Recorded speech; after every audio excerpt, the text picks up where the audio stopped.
I'm looking to see if there's any comments coming up. Yeah, okay. I got eyes. I got eyes. Derek, yep, I see people. Diaz, there we go. There we go. Lupe. What's up, good people? Good evening, good people. Who do we got? You want to try it, T? Go ahead. Give it a rip. Try what? The screen. Let me go to my YouTube comment so I can see who's here from my channel. Hang on one sec. Yeah. Good evening, guys. Good evening. Good evening. Brian, Dion, Hammer, Old Doge, Christian Princess, 57, Shadow Girl, Roseanne, Carl, Arthur, Steven. You got some shout outs?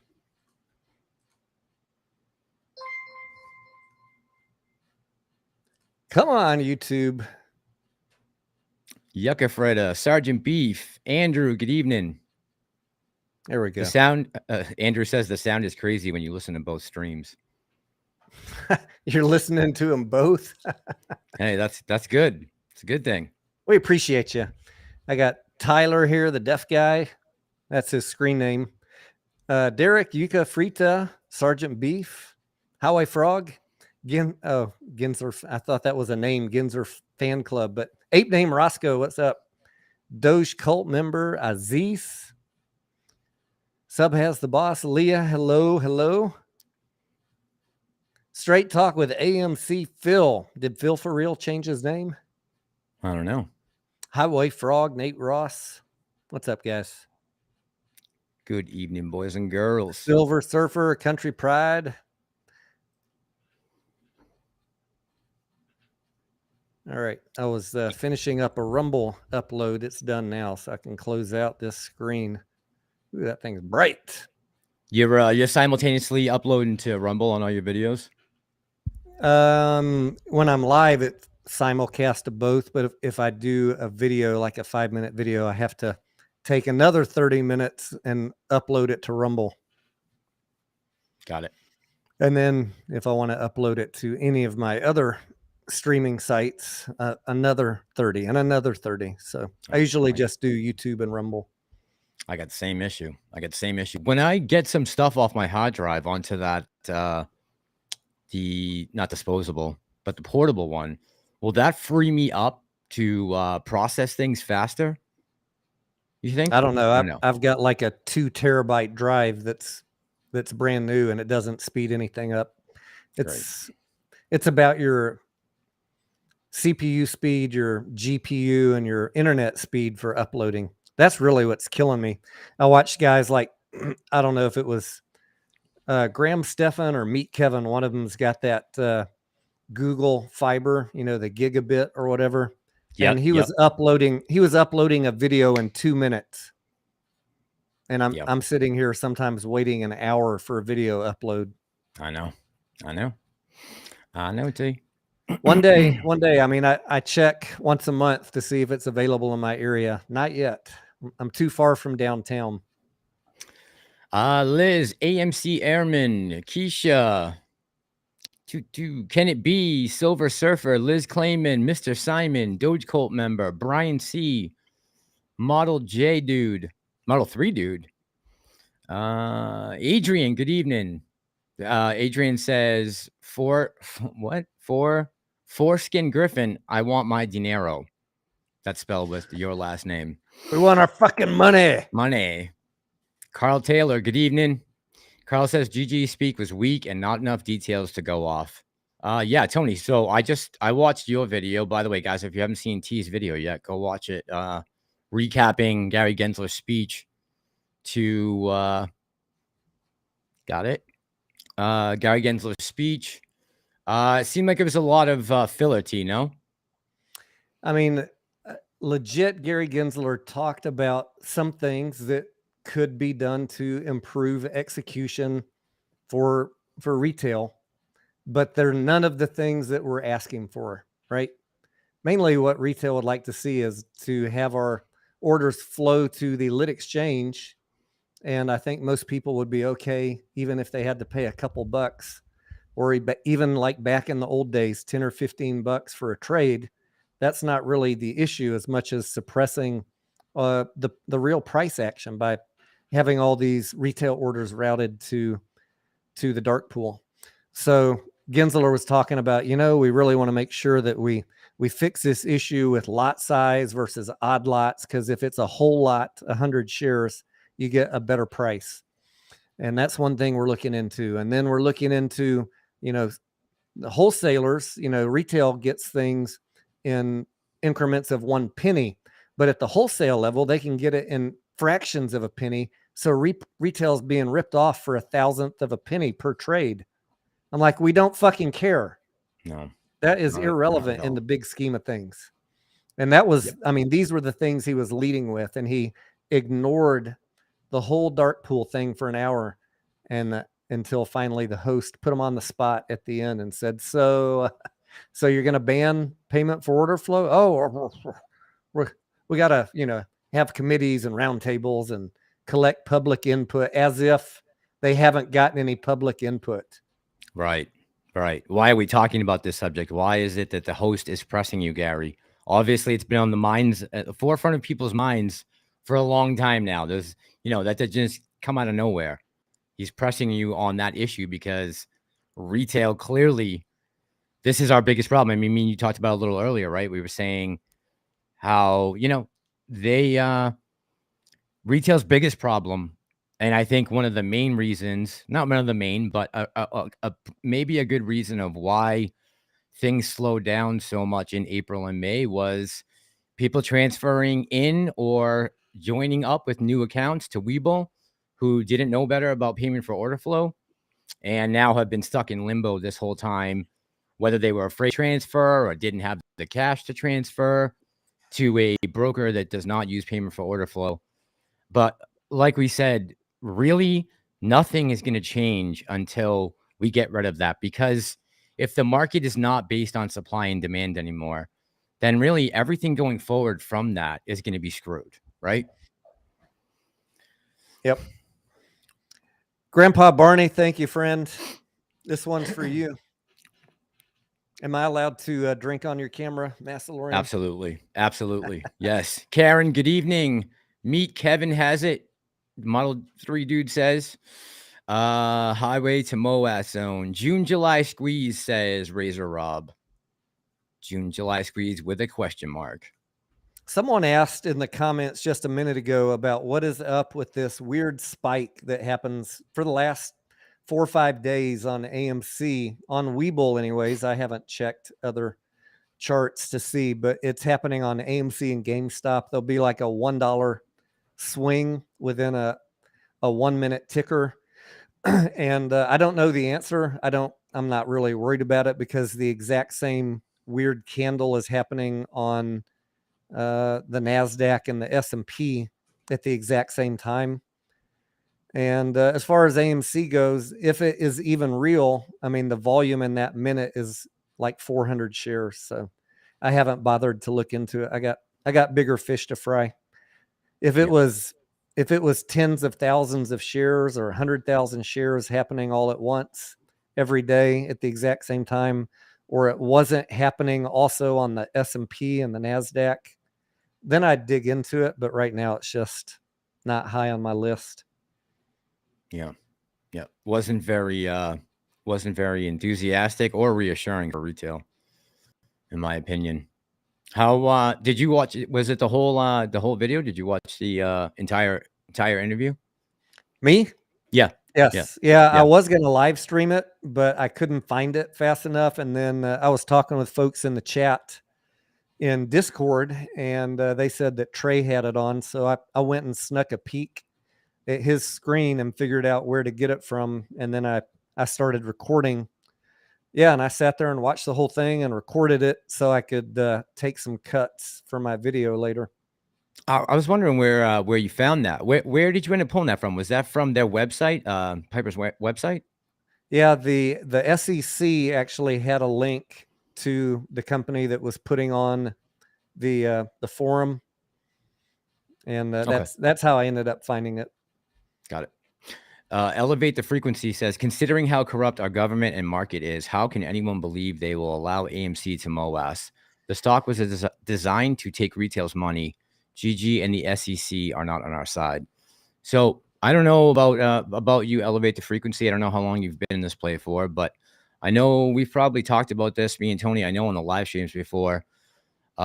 Since I can remember doing live streams with Tony, I think we've been pretty much seeing eye to eye on Gary Genler not being the knight in shining armor that other people claim him to be. And yeah, I said in tonight's video, I said exactly what you're sentimenting right here. I said, considering the government that we know and what happened with GME back in January, I don't be surprised if we don't see 100,000 per share. And I think me and T have been saying that a long time. That's why I don't use the word MOAS, because even if a beautiful squeeze happens, I firmly believe that it will be shut off by the powers that be before you get in any realm of MOAS that was going to put any of their big money friends in jeopardy. Yep. They'll let some small guy get taken out just enough to make you guys feel like you got a good deal. But MOAS, well, I'll leave that for the clickbait channels. Got it. Fred Smith says, sold my REDBOX today, made 60% profit, paid my car note for the rest of the year. Fred Smith, congrats, man. That's amazing. Good for you. That's the way to take advantage of him. I said he would state that. It is insulting as if he didn't. I think Roseanne's talking about Genler. Genler, yeah, like why would the media put all those headlines out yesterday, Massalorian, about Gary Genler is considering shutting off payment for order flow, like it was, and then everybody in the community picked it up based off the headlines. And that's why I did not want to talk about it last night, because I don't believe that shit. Yep. Why would they do that?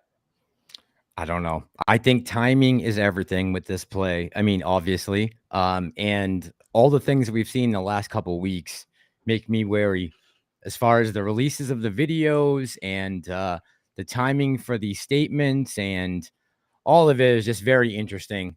That's all coming around this time. And like, we haven't seen any major shift. AMC was green today. I'm not going to complain. I didn't see, what did GME close at today? GME closed. Oh, it's up in after hours though. It was down 5%, huh, on the day. Interesting. Wow, we got up high too during that was intraday. We hit 153 on GameStop. Yes. Yeah, man. GameStop and AMC were both running at the about the noon hour Eastern time, and then and I think so was. Pop the screen up. So was the SPY and the NASDAQ. Yeah, I mean, we basically followed the indexes, but just to a larger degree. Yeah, okay. So this was just based, you think, off just the normal market and the SPY getting a little bounce at that time? That's what we can chalk this up to? Something specific was happening today with AMC and GameStop, though. I mean, for us to go up, what was that total run there from $12.99 to $14? Is that what we did? Yeah, almost 10%. While the market is mostly flat, something was going on. Covering, maybe. FOMO, I doubt it. I mean, people have had plenty of, maybe it was a little bit of retail buying in. Let's see what the, how big this volume was right here. 2 million shares. Total volume today on AMC, 51 million. That's a little higher than normal on a slow day. Yeah, it is, right? That's not bad. Slow day, I would consider like 30, 35 million. So I think there are maybe some people who see that short interest building and that cost to borrow going up, and maybe some of the families coming back home. You know, yeah, the ones who left. It could be. They don't want to. They don't want to be left out after hanging on for so long and then selling out of depression, and now they see it moving. And as far as short interest and cost to borrow, like, well, maybe these guys were right after all. Maybe something's happening. All right. Yep. Stacia, good evening. James, good evening. Jeff, good evening. Frank, good evening. Cat Zone, President Pre-Roll, Liz Clayman's Whistle. Jay says, I paid 0.3% on my trade last night off 100K. Then on top, my order was rerouted to a dog pool and block traded. I couldn't make it hit a lit exchange if my life depended on it. Who are you using, Jay's 22B, for your broker? Doxino, good evening. Dijon, good evening. I saw Manjeet was here. Good evening, Manjeet. Maggie, good evening. Let's see. Maggie's asking an important question. She said, if you guys don't think this is a MOAS, what the hell am I wasting my time and money for? I mean, it's a good question to ask, Maggie. What I have said on camera is I think that this will be one of the best plays that I've been in the last year in terms of total return, but I don't know what the price will be. And I do not subscribe to the ridiculous prices that have been put out there, like 500,000, probably even 100,000 seems a little far-fetched to me. Just being honest. I'm not going to go pull a Mr. Collins and say $200 because, you know, that there's a set of possibilities that's in my view possible that are a lot higher than that. But I don't know. Just thinking $100,000. I'm thinking long before that, the exchange or the DTCC is going to shut it down. So I'm still in it. It's my biggest single play in my portfolio for a reason, because I think that the overall return will be worth it. Agreed 100%, T. Yep. Grandpa Barney, thank you very much, sir. I appreciate you. Thank you. And thanks for your condolences. Rachel says, I forget. I think I got too many things open. Hang on. What's up, American Dream? Justin. Rachel said, Doc Zeno in the house. Doc Zeno says, but I was promised $1 billion per share. I was told I could have a stapler. Has anyone seen my stapler? Can't get Rachel's comment up, so let me just read it. There we go. I forget what it is called, but it has something to do with the extra minute rule they passed a little while ago with closing. Let's see. Stockwiz says, GG is the puppet of Wall Street. Agreed, sir. Let's see. Opinionated assholes, good evening. REDBOX is printing for you. Nice, baby. Good for you, man. That's good. I'm glad. Whoever's out there making money on REDBOX, rake it in. Rake it in. What is that today? 9 and change, I think, right? Let's see.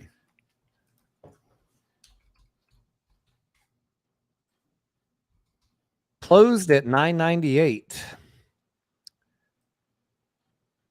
Interesting. Pull this chart up for a second. With a high in pre-market of 1132. That got me nervous. I wasn't playing it in pre-market. And it mostly went down all day, but it got a little bit of recovery around 2 p.m. Eastern for the last 2 hours. Yep. 77, almost 78% in the past month. It is up 78% last 30 days. That's got to be close to topping out, right? Well, I think Benjamin, so. good evening. Let me pull up a fresh Ortex on it. And by the way, for those that are wondering about AMC, the end of the day Ortex, 122 million shares estimated short interest, which equates to 23.7%. Shares on loan, 183 million, and cost to borrow average 28%. 28%. Is that short interest all-time high again? The all-time high was actually back in May, reported by the exchange. It was like 40%. May of 2021. Okay. Let me pull up REDBOX here real quick. Yeah, I was just looking at that again today. RDBX.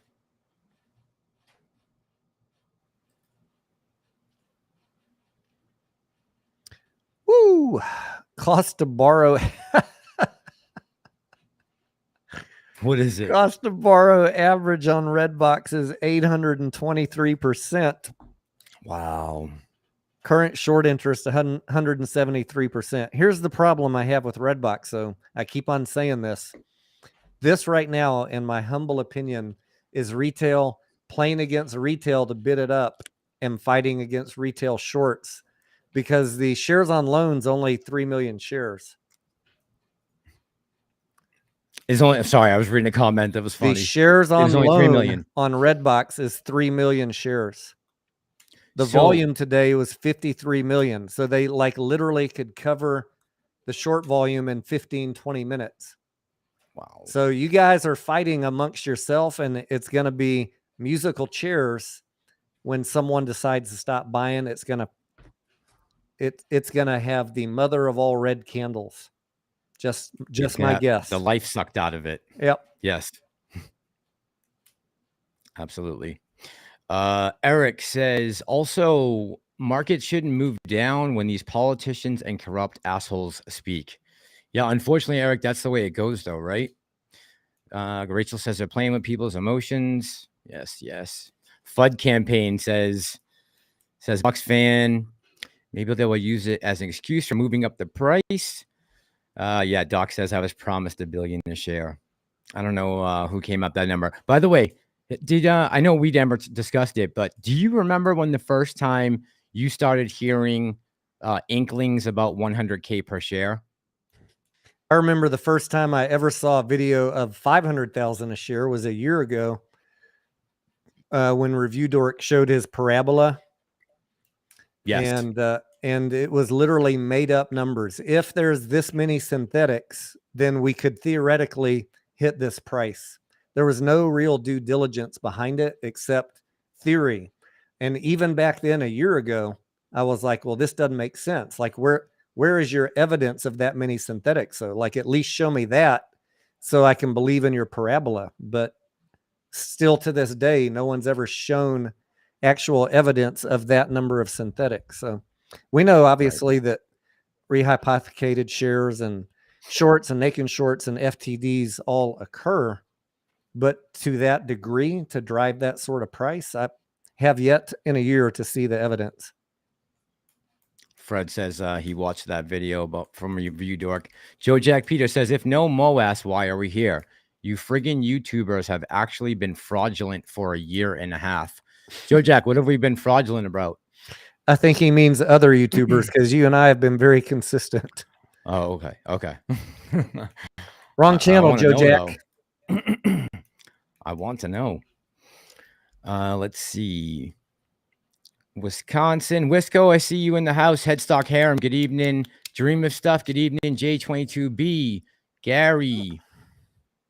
KJW. J Beebs, good evening. Jeffrey Rocha, good evening. AMC GME. Trying to get some shout outs here to some people who just joined us. Manuel, good evening. And Raynard, good evening. Daniel says, possible to go. Man, is my thing slow tonight. What is going on? Hold on. I'm pulling up the historical short interest from Ortex, because someone was asking, am I sure my numbers were right? I can do a screen share. Here's a date from December 20th, December 21st, 2020. Ortex estimated short interest 69%. And then that was on REDBOX? No, this is AMC. This was back when AMC was at price-wise $4. And AMC started moving up from $4 to $7, and the short interest plummeted from 70% down to about 31%, estimated by Ortex. I have the exchange reported also, but since we're talking about estimated, I'm just going to be consistent. Then right before the squeeze on AMC in May 17th, we were at 18%. So in the last 13 months, we are higher than it has ever been. Yeah. But not in the history of ever. Okay. I was going to say, I think our last live stream, at least in the last 12 months, our last live stream, we had the highest percentage. It was like right around 23. And you said it was what right now? 23. Let me close the screen. 23.74. Oh, do you remember the other day when we were talking and you said we were talking about the numbers and I said, oh yeah, I said, well, that's one thing, right? The numbers are looking better. And you said, well, you said, well, let's talk about that for a second. Do you remember? Yeah. Do you remember what that conversation was? Because I'm having a total blank right now, but I remember it was kind of important. You said, you said, damn it. It's been a couple of days now. When was that? That was a couple of days ago. You were talking about the short interest and the cost to borrow. And you said, yeah, but about doubling the float size. Remember? We said, basing the numbers off actually over 1 billion shares if we're considering rehypothecation. Oh, when we were making some theories about what it could run up to depending on rehypothecated shares. Yeah. So I have a couple of theories about how high, my own theories, because I don't talk price or dates on my channel, about how high AMC could go depending on how many shares have been rehypothecated. And you guys know, or maybe you don't know, that rehypothecated shares are shares that are loaned out from one broker to another or from one institution to another and don't necessarily have to be shorted, right? And there's no limit to the number of times they can rehypothecate shares, and it's not reported anywhere. So when people talk about synthetic shares and we own the float multiple times over, and how does REDBOX, for example, have 173% short interest? That's because every share is shorted and 70% of the rehypothecated shares are shorted if it was 2x the float on rehypothecation. So the reason I don't say a number of what AMC could go to is I have no idea how many actual number of artificial float is out there that they're going to need to clean up when a short squeeze happens. And no one does, so nobody should be talking about any damn price. Not 200, not 100,000. Unless you're just saying this is a theory based on, like Al, based on 20 billion shares, it could go to $500,000. Sure. Right. Even 70% of that. Yeah. Sure. But where's your evidence? Where's your evidence of 20 billion shares? Nobody. It's a good looking Excel spreadsheet, right? Yeah. He had a spreadsheet. Nice. He did have a spreadsheet. Absolutely. Spanish John says, if it goes to hundreds, thousands, is MOAS, that's massive. Any stock that was bought under $10 a share that runs up into the hundreds, that's a good deal. You take that trade 10 days out of 10. How many, just think to yourself, drop in the chat in the last year that you've been watching all of the other little plays, BBIG, Sundial, Ethereum, Avis. Think of all the ones that you have seen run up. What is the most percentage-wise that any of them went up in 2 days? 400%, 500%?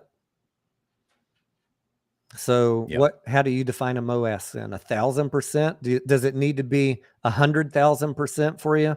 I mean, you got to expect in that parabola of norms. Sorry, parabola looks like this. The further you get out to this edge, if you're expecting 100,000% gain because some guy showed you a spreadsheet that he made up numbers on with no actual evidence, well, you got to realize that the probability on that parabola curve is pretty small. Is it possible? Sure, it's possible. But the reality is that is not a very likely outcome. Yep. If we just had the freaking evidence, I could tell you with certainty, what what the probabilities are, but everybody's making up their own data because we don't get fucking reports that we need from FINRA and the SEC. For one thing, it's not anybody's fault. Right. They're doing the best they can. God bless their hearts. But you got to realize, and we are here to make sure it is hammered in your head that people on these other channels have been making up data to give you price points. So keep your price, at least, don't be a bag holder next time around. Keep your price within the realm of reality. And if you don't want to, if you want to believe the other guys, knock yourself out. It's not going to hurt my feelings. And I'm not going to be there to handhold anybody for the next 5 years. I'm ready for this thing to be done. Over. John Woodell says, Tony, whatever happened to executive order from Biden? Did it get kicked down the road? 14032. It was the cutoff date was for them to be out of those Chinese military companies was June 3rd. So that executive order has been in place for the last year. They had to be out of those companies by June 3rd. And I imagine based on all the press releases we saw coming in that everyone intended to comply with it, that they did. That was not something I ever really talked about on my channel because I could not draw a line from a handful of Chinese companies to a play on AMC. And so I tried to understand it, and we had Marcel on here to get him to explain it. And there were definitely some dates that lined up in 2021 with other executive orders, but it's still, for me, being the evidence-based guy, I couldn't quite link it together. But I was down if it happened. Right. That was the outlook. I'm always down for a good catalyst. Absolutely. Maggie, thank you very much. Maggie says, I would do better playing slots at Foxwoods. Yes, Maggie, you probably would right now. In this market, you probably would have better luck. 24 The Money says, gonna be beautiful. At AMC shareholder meeting when proposed compensation plan for execs is a big fat hell no. So that's the one video I haven't seen of yours. What is I saw the thing about voting and Adam Aaron. I have not caught that video yet. Can you tell me? Yeah, tell me. So the funny thing, probably most of us voted no for their pay raise this time, and a lot of people. I tried to find the vote from last year, and in the 60 seconds I spent looking for it, I couldn't easily find it. It's probably out there somewhere. But the ISS went all the way back to June of 2021 and looked at the poor vote for the pay raise in 2021 to use as their justification to recommend withholding your vote on the board nominees in 2022. Does that all did you follow that? No. Can you say that again? I'm going to say it a different way. The ISS is a consulting group to institutional investors, and they recommended to their institutional investors, don't vote for the board. You can vote for, against, or you can withhold your vote, right? Okay. For, against, or abstain. They basically said, we recommend that you withhold vote. Don't vote for or against, just abstain. Why did we recommend that? Because a year ago, the shareholders did not approve the pay raise. Like, that was their justification. It's just stupid, and it's irrelevant anyways, because if anyone withholds the vote, well, those are just, they don't matter. The only thing that matters is if you read the proxy statement, whoever gets the most for votes, FOR, is the winner. I mean, they're not even running contested. What am I talking about? They're all going to be nominated. It's not like it's an election. They just need one for vote. Right. It's just, so as far as I'm concerned, a negative hit piece. Okay. That's how you look at it. Of course. Don't you see my tinfoil hat? Yes. We don't want to disappoint all the bear channels. Got to Got to throw them a little fish food every now and then. Tony Denaro said the ISS is conspiring against AMC. Yeah, we got to keep Chris Norland employed. We got to keep right? all sides of the audience happy. Cassius says, great stream last night, Tony. Paul says, I could see it hitting 100K for a brief second. All this FUD, psychological torture of bots and shills, and burn warehouse for nothing. But I believe it would be stopped before that by the SEC.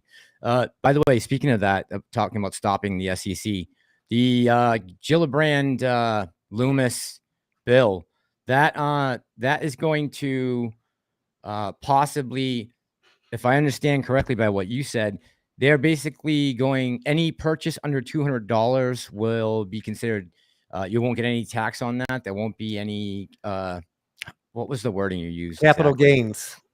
Yeah, capital gains tax, right. On any purchase under $200, is that correct? Any crypto purchase under $200 would not have to be, no capital gains would be paid on it if the bill passes, when it passes, which is, I mean, Gary Gensler was talking about it today, and I could tell you, he is not on board with the Loomis Gillibrand bill, because basically they're stripping the SEC of all regulatory power over crypto, and he is not happy.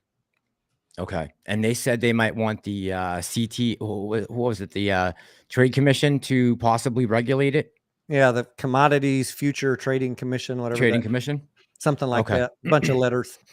But that's why he said, go ahead. No, you go ahead. They want the Loomis Gillibrand want to basically call cryptos a commodity, not a security. So then they can have the futures. It can be regulated under a different agency, not the SEC. So Gillibrand and Loomis are very pro crypto.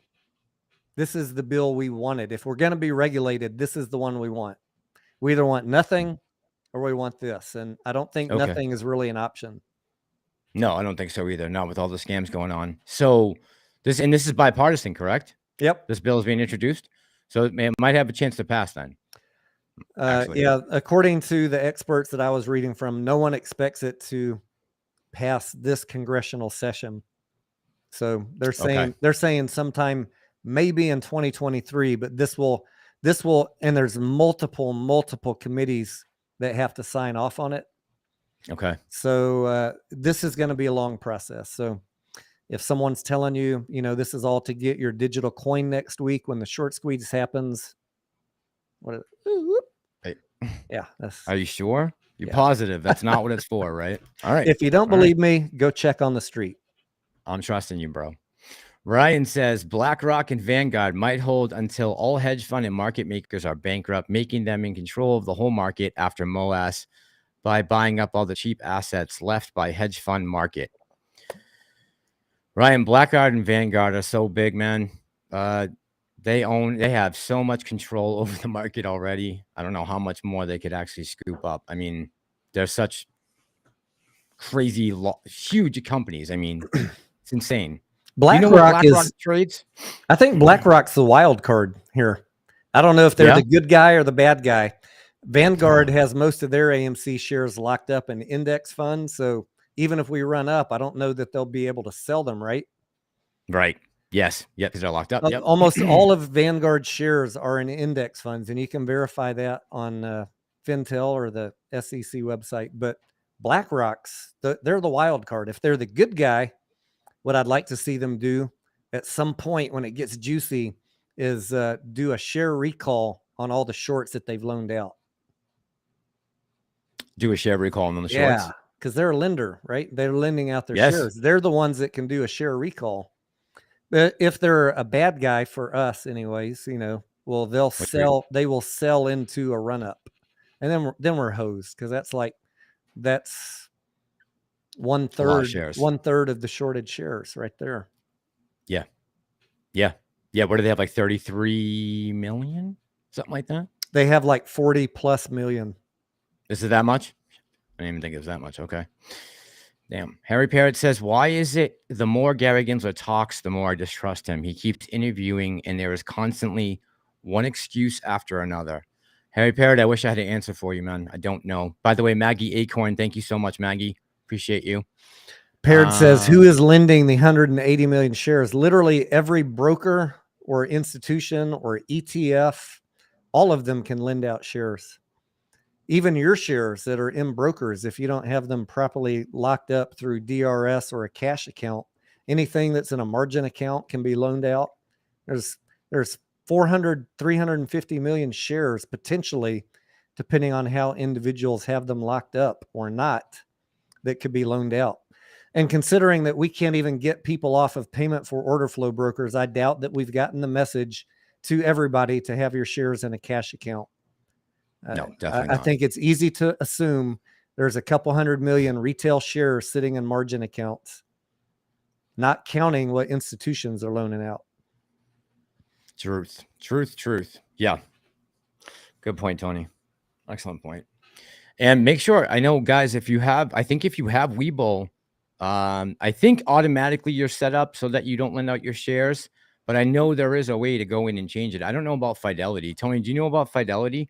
I've never seen anything on Active Trader Pro or their website. If you can, I think if you call them up and ask them to move you to a cash account, that they will do that. I don't know that there's just a button you push.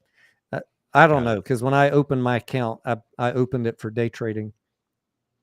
Okay, got it. Let's see. Annie says, do you guys think they'll orchestrate a fake MOAS to the low hundreds to try to weed people out?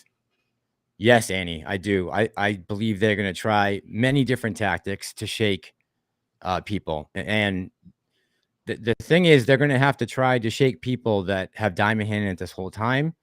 That's going to be more difficult. There may be people who are just happy to get above. I mean, I know Jeff was talking about this earlier today, just to get their head back above water again. That might just be like, I just want to get out of this. But at that point, you would think once you're green again, you're made whole, you would want to take a little off the top, no? I mean, I can't see people just immediately giving up their shares as soon as they get back to green again or even, right, Tony? That's going to be the scariest thing for me, honestly. If it runs up to $100 or $200 real quick and stalls out there without any halts, then we're going to have a come to Jesus moment. Is this the peak, or do we hold for a second bounce and hope that it's higher? That's where everybody's going to have a tough decision, because sometimes you get these jagged spikes up continually throughout the day, and sometimes you just get one and it never comes back. I don't have any magic answers, but we were talking the other day about maybe going back and reviewing some of the short squeeze plays over the last 18 months and doing a video just looking at how they played out, just to get people in the right frame of mind. And I don't mean AMC and GameStop. I mean a dozen different tickers. Was there one particular you guys were focused on, or just in general? No, we were just like spitballing ideas. Like people were saying, how do we know when the squeeze has reached the top, besides the price movement is slowing down and the volume is trailing off? And even then, I mean, I'm sitting here watching tickers all day for day trading. Sometimes they move up really fast in the morning, and then the volume just evaporates and they trade all the way down throughout the middle of the day. And then for some reason, at the end of the day, the volume picks back up and they exceed the morning high. I don't have any magic answers for you other than watching the EMA, the moving average, the RSI, and it's going to be a little bit of a guessing game and a little bit of luck. And I sure hope that instead of having to make those tough decisions, that it just runs up really high, really fast. Yeah, and people can just be made whole and take some profits and be happy. If there were one run up, I'm just saying if, I don't know, but let's just say if there were one run up to 200 and it came back down and that was it, there's going to be a lot of people left holding this thing, because everyone is expecting it to go to 100,000. So that scares me the most for everybody. And I don't know if 200 is going to be the peak, or 2,000 or 20,000. I have no freaking idea, because there's no evidence we have on rehypothecated shares total. But we know from looking at the short interest and Adam Aaron telling us we own 90% of the float, that it's probably at least 1.5 to 2x the total float. 1.5 to 2x the actual float. That's not short interest. That's just rehypothecation. Follow? All the numbers have to be good. Does that make sense? Yes. Javi, good evening. Love you too, buddy. Someone just asked. Let's see. The Vineyard says the problem is there will be many squeezes all at once. There will be too many squeezes all at once. So that's something we haven't really talked about too much. I know I haven't talked about it on my channel at all. That theory that multiple things will be squeezing at the same time, besides AMC and GME, and I believe that is true. Yes, I sure hope so, because if I see multiple squeezes at the same time, I know they're even more trouble. If we're scrambling to watch multiple squeezes, imagine the fucking chaos going on in those 50th floor level offices while they're trying to figure out how they're going to get out of it. The worst thing possible for me would be only AMC squeezing or only GameStop. I want to see 10 short squeeze candidates all moving up at the same time. Then I know that they're in trouble. True. I guess Lou just made a video about Chris NORLUND. Interesting. Chris NORLUND made a video about Lou. That's why. Oh, okay. Chris NORLUND kind of he's getting desperate. I know you don't watch him, but someone posted it in our Discord. This is just stupid at this point. He's like, you guys should know that Lou was arrested 2 years ago. They're like, really? I mean, welcome. The community's been through all this and they've already forgave him and moved on. Like, you're late to the party, dude. You're literally just desperate for views at this point. He's that far out of it. He just found that out in this video. And he's, I mean, you guys know I'm not the biggest fan of Lou, because no real due diligence, no real knowledge of the market, but a great talker and a great entertainer. But in defense of Lou, which I'm going to do right now, hit that record button. Tony Denaro is about to defend Lou. Don't miss it. Chris NORLUND, like a freaking idiot, is saying like Lou is putting out $100,000 and $1 million price targets. And that is not true. Lou has always been straight up telling you guys to sell at realistic prices. So Chris NORLUND, you need to go back in, do your research before you try and do a hit piece on someone. Because although Lou may have a past, he's never put out unrealistic price targets.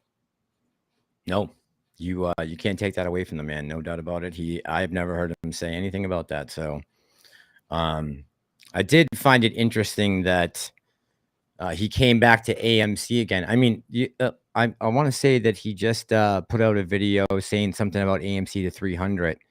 If he has no faith in the squeeze at all, why would you be titling any videos about any prices? I mean, there's no sense behind the video. There's no purpose to it other than to incite madness from your You're a YouTuber. You're a YouTuber. Go look at his channel right now and look at his last 20 titles that have done good.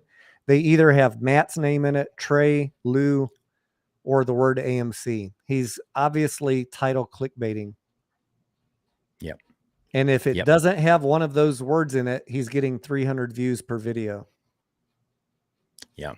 It's very obvious what he's doing, and it's a little sad. How about, hey, Professor NORLUND, how about you go study up on how to properly title and thumbnail your videos so that you can actually get people coming to real content instead of clickbaiting off of a movement that you're shorting just for views. Definitely seems to me that also, he's probably yeah, actively shorting it. he seems like maybe he's a decent guy, but when someone starts off the video like, "Hi, my name's Chris. I'm a professor," it just reminds me of, "Hey guys, I'm a former Marine and a Harvard grad." It just like smacks of this plea to authority, which is one of the way that hucksters use to rope people in. I'm not saying Chris is a huckster, but he starts off every video saying he's a professor. Yeah. It don't sound right. No, you should never have to explain to anyone who you are or what you do or what you told them in the past or that you were dead on about this. You know, every time we get someone coming out there who's, see, I told you guys, yeah, you know, and I'm sure we all do it, right, from time to time. But we've had issues before with some of these people. This isn't our first rodeo with some of them. I mean, with the two people that I was talking about in tonight's video, both left AMC for months and then came back and are now causing trouble. It's crazy, right? LinkedIn Ape is insisting that Al from Boston is not a huckster. You should put up a poll, Massalorian. Chris is sleeping right now. Can you see that? I don't know if the audience can see it though, because I didn't do screen share. I think we can see it. Okay. Hopefully. I caught Chris sleeping earlier. Let's see. Let me put yeah, what did they want me to put up? LinkedIn Ape in the chat said LinkedIn Al Ape from Boston is not a huckster. Al from Boston has some issues. Let's see. I don't know if you can do a poll in Restream though, can you? I think I would have to go back into YouTube, right? I think. Let me see. Maybe you could just ask everybody to put 1 for huckster, 2 for not a huckster in the comments. I should know how to do this. Let me see if I can do it in. Let me just imagine if I was going to put up a poll, I would probably go right to the chat, right? To the chat in studio, in creator. In Restream or YouTube? In YouTube. Yeah, you can do it at the bottom of YouTube. Yeah, let me see if Let me just say this. I mean, I don't know if he is or not, but I've interviewed him. Bigum's talked to him. Trey talked to him. We all think that based on our knowledge of how things are, that he cannot hold up his end of a conversation unless he's handed a set of PowerPoint slides. Now, on the other hand, Lou and Al get along great. So if you think Lou and Al aren't hucksters, you're entitled to your opinion. Some of us have a different viewpoint. I mean, Al puts out some good videos on occasion. And I've seen him drop 9 videos of slamming due diligence in one day that would take me 2 weeks to put together, which is why I think he's being handed information. Would make sense, right? Then he comes up with stupid stuff like, "Oh, guys, I'm going to have to lock my doors tonight. This is a exclusive here on Al from Boston. These Panama account numbers." I mean, he's talking like anybody who's been following anything knows that was released back in 2016, 2017. You guys might not know that, but if he's been following this or really in tune with what's going on, he would have already known that. I knew as soon as he put out that video that he fucked up. Yep, big time. What should I put for a poll, T? Because I do have it up. See if we can get it actually. Is Al from Boston a huckster, or is he 100% legit? What was I saw he made like a response video to Trey's video, and he was saying something. He was like yelling about, "I'm not a girl. I don't." What was the argument that was made? Al's really, I think he was really mad. I didn't watch the whole thing. I try not to watch his videos. I don't waste my time on clickbait channels. But he was mad that Trey was giving a realistic price. You know, you never hear Al making a video about Lou's realistic price. No. But no. God forbid Trey put out one, you know, Al wants to jump on that bandwagon. Yeah. That's why I tried to show that if you listen to everyone and what they're telling you, you would still be holding Clove right now at $2.50, waiting for 500 to 800, right? So be careful. Be extremely careful. I know there's people holding the bag in this community on probably this live stream right now. All right, I'm way behind the chat. I'm going to try to keep up. Sorry. I fell way behind as I was going to put up the poll. Guys, let me know if the poll came up for you. I did add it, but I don't see it in the chat. Al Capone says, how did Al get a view from interview with Rudy Giuliani? That is a good question. He either paid for it like Trey. Who did Trey pay for the interview with? The Wolf of Wall Street? Wolf of Wall Street. Yeah, Jordan. I mean, guys, everybody will come on a channel for a fee. He either paid for it or he used some connection that he had to get the guy on. And again, you got to ask yourself, how does he have those connections? Same way that I think that he is handed PowerPoint slides to read, where he gets, he puts out 5 slamming due diligence videos in a day. And, you can go look on his LinkedIn and see all of the groups that he belongs to, Future Hedge Fund Managers of America, yada, yada, yada. He clearly is messing around in those circles. So whatever, he's irrelevant to me. But I don't want him to make you a bag holder with ridiculous prices. That's the most irritating thing. Agreed. Okay, the poll, everyone said the poll came up. Luigi says, any plans to invite Boss Blunts to the open mic? Luigi, yeah, Boss knows he always has an open invite, and he's been on before. But yeah, Boss knows he has an open invite to come on anytime he wants. I did send Chris Norland a message to ask if he wanted to come on to debate me, take the short side and I'll go long, and we'll do a debate live stream, and nothing yet. So I'm still Chris waiting. would actually be a good one. There's a few hater channels which are very ad hominem, ranting, irritating type people that focus on irrelevant details like someone's haircut or they're wearing a wedding ring. I know you're watching. They'll probably talk about me tomorrow night. And I don't have them on my channel because they can't stay on topic, but Chris Norland would actually be a relatively good one to have on. Grandpa Barney says, I used to watch Lou. His staggered sell has always been 3 to 500, 500, 800. I'm not defending, just saying I'll give him that. Chris Norland sucks. Thank you, Grandpa Barney. Thanks, Gramps. Cody says a squeeze where retail owns more than 90% of the float plus synthetics never happened before. So nobody knows how high it can go. It all depends on us not selling at low numbers. Agreed, Cody. I said that tonight earlier. Put it in the video. It's exactly what I said. Same exact words. Councilor Murray, thank you very much. Sorry, T, 1 second. Al is definitely looped in with some high society people. How the hell did he interview? Did you read this already? No. Like you said, he has to be getting spoon-fed DD. Yeah, Tony feels strongly about that, T. All right. Sorry, I didn't mean to cut you off. Oh, I was going to read... actually, I was going to read Cody's, and then I've got a message over here from Councilor Murray. Cody, you have up on the screen. You didn't read that one yet, right? No, I just did. Yes, I was going to say, since we do own 90% of the float, the other thing I want you guys to think about is we also own probably double the float in rehypothecated shares. Just my estimate.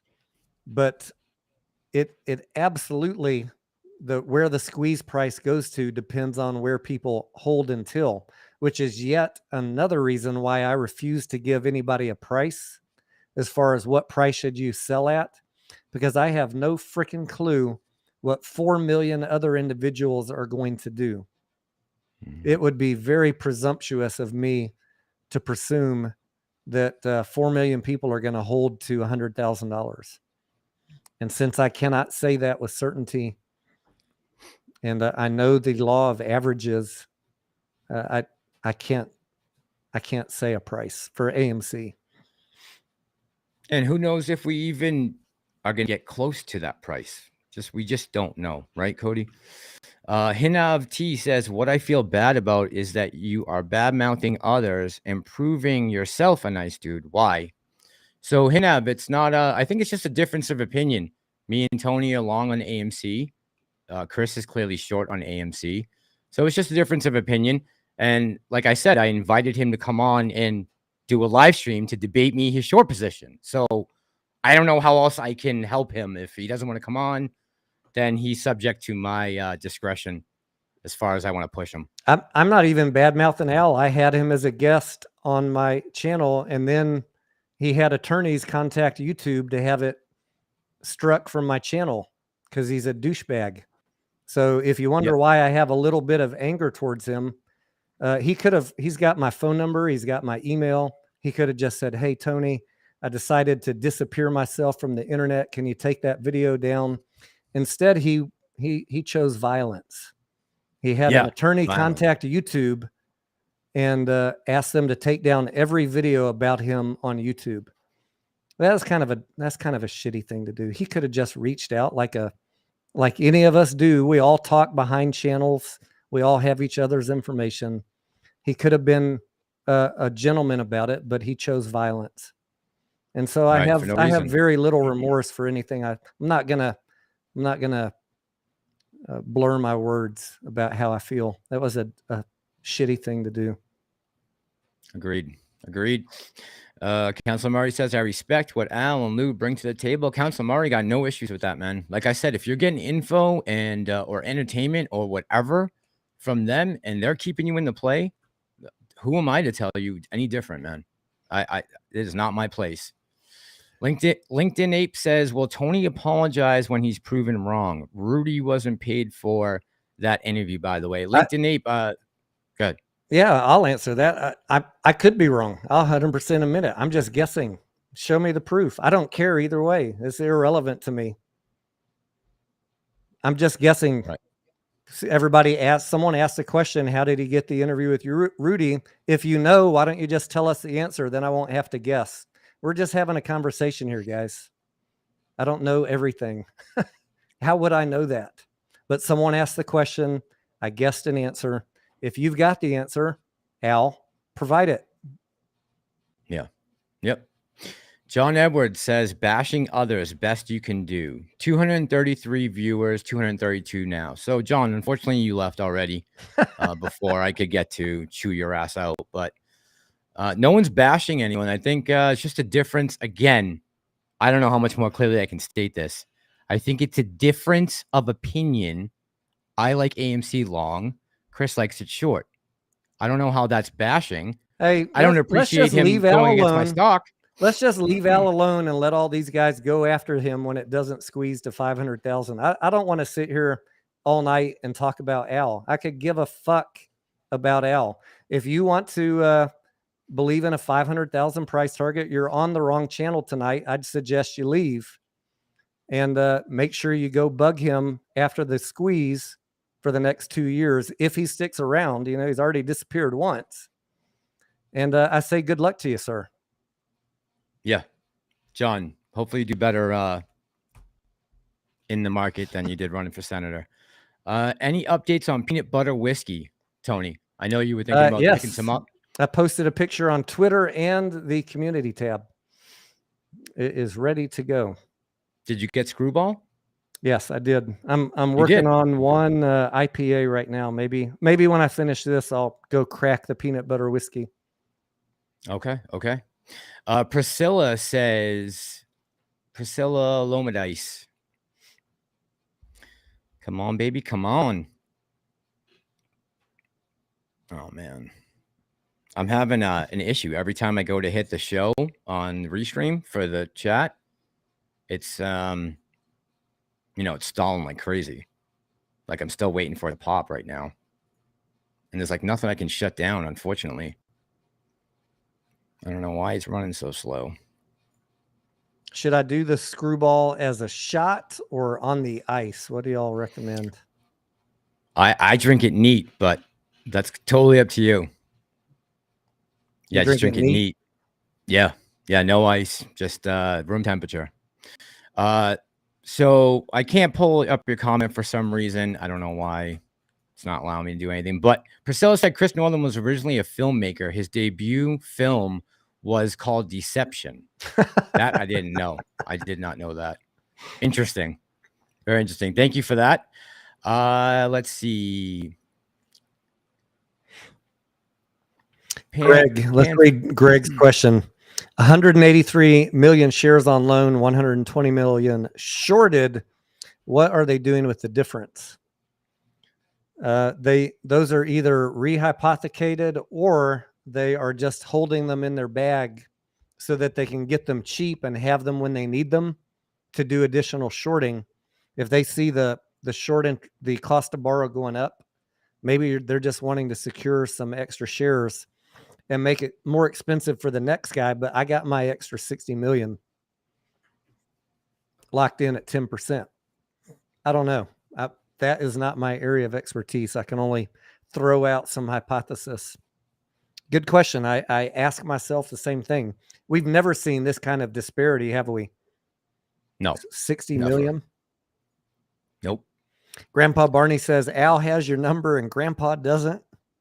Grandpa will get you on camera one day and you can have my phone number. Uh-oh. Is Eric T, still give me in here? 1 second Eric's here. going to be after my phone number next.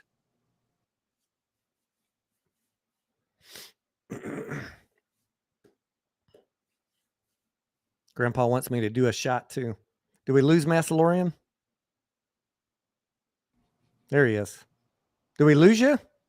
Yeah, I was trying to say, give me a second. I had to refresh the screen because okay. Shut up. There we go. Here. I just want to make sure it's working now. Okay. Someone said AMC disappeared from Stonko Tracker.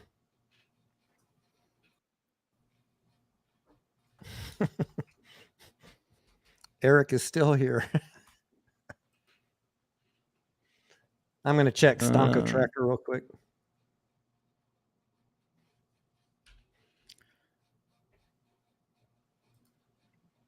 What? It says 404 not found. not found. Not found. What is that? Oh boy. Moass tomorrow.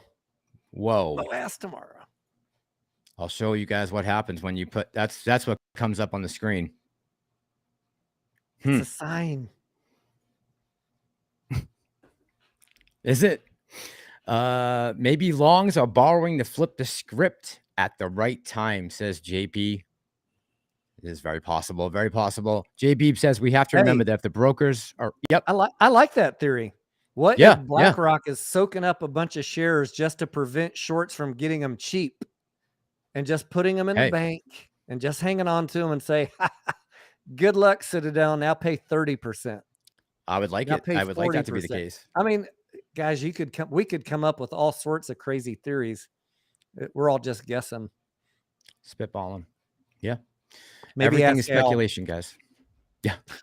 We have to remember that if brokers are on the hook, we are only insured up to a certain amount.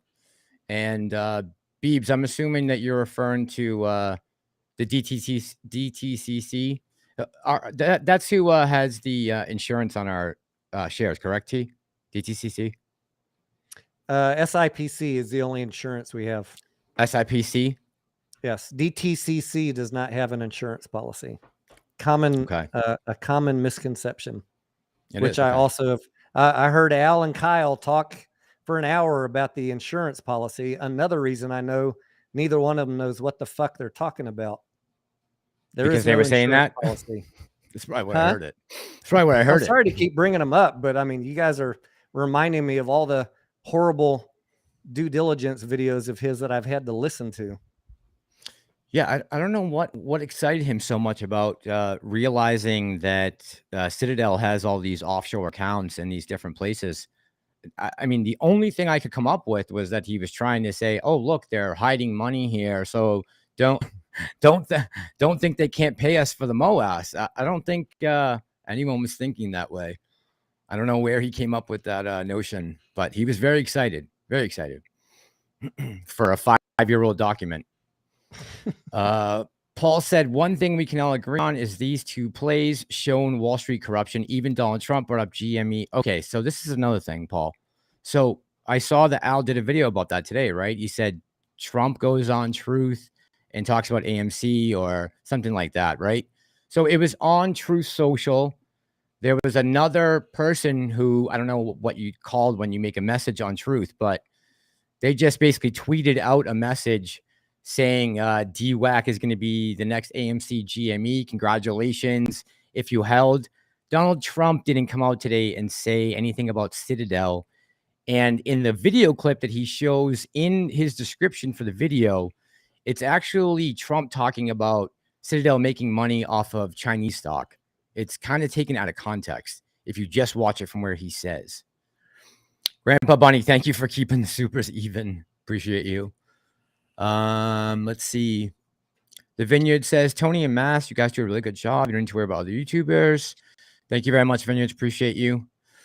That dude says they are paying them on the side to do this. Who's paying who? That dude. Let's see.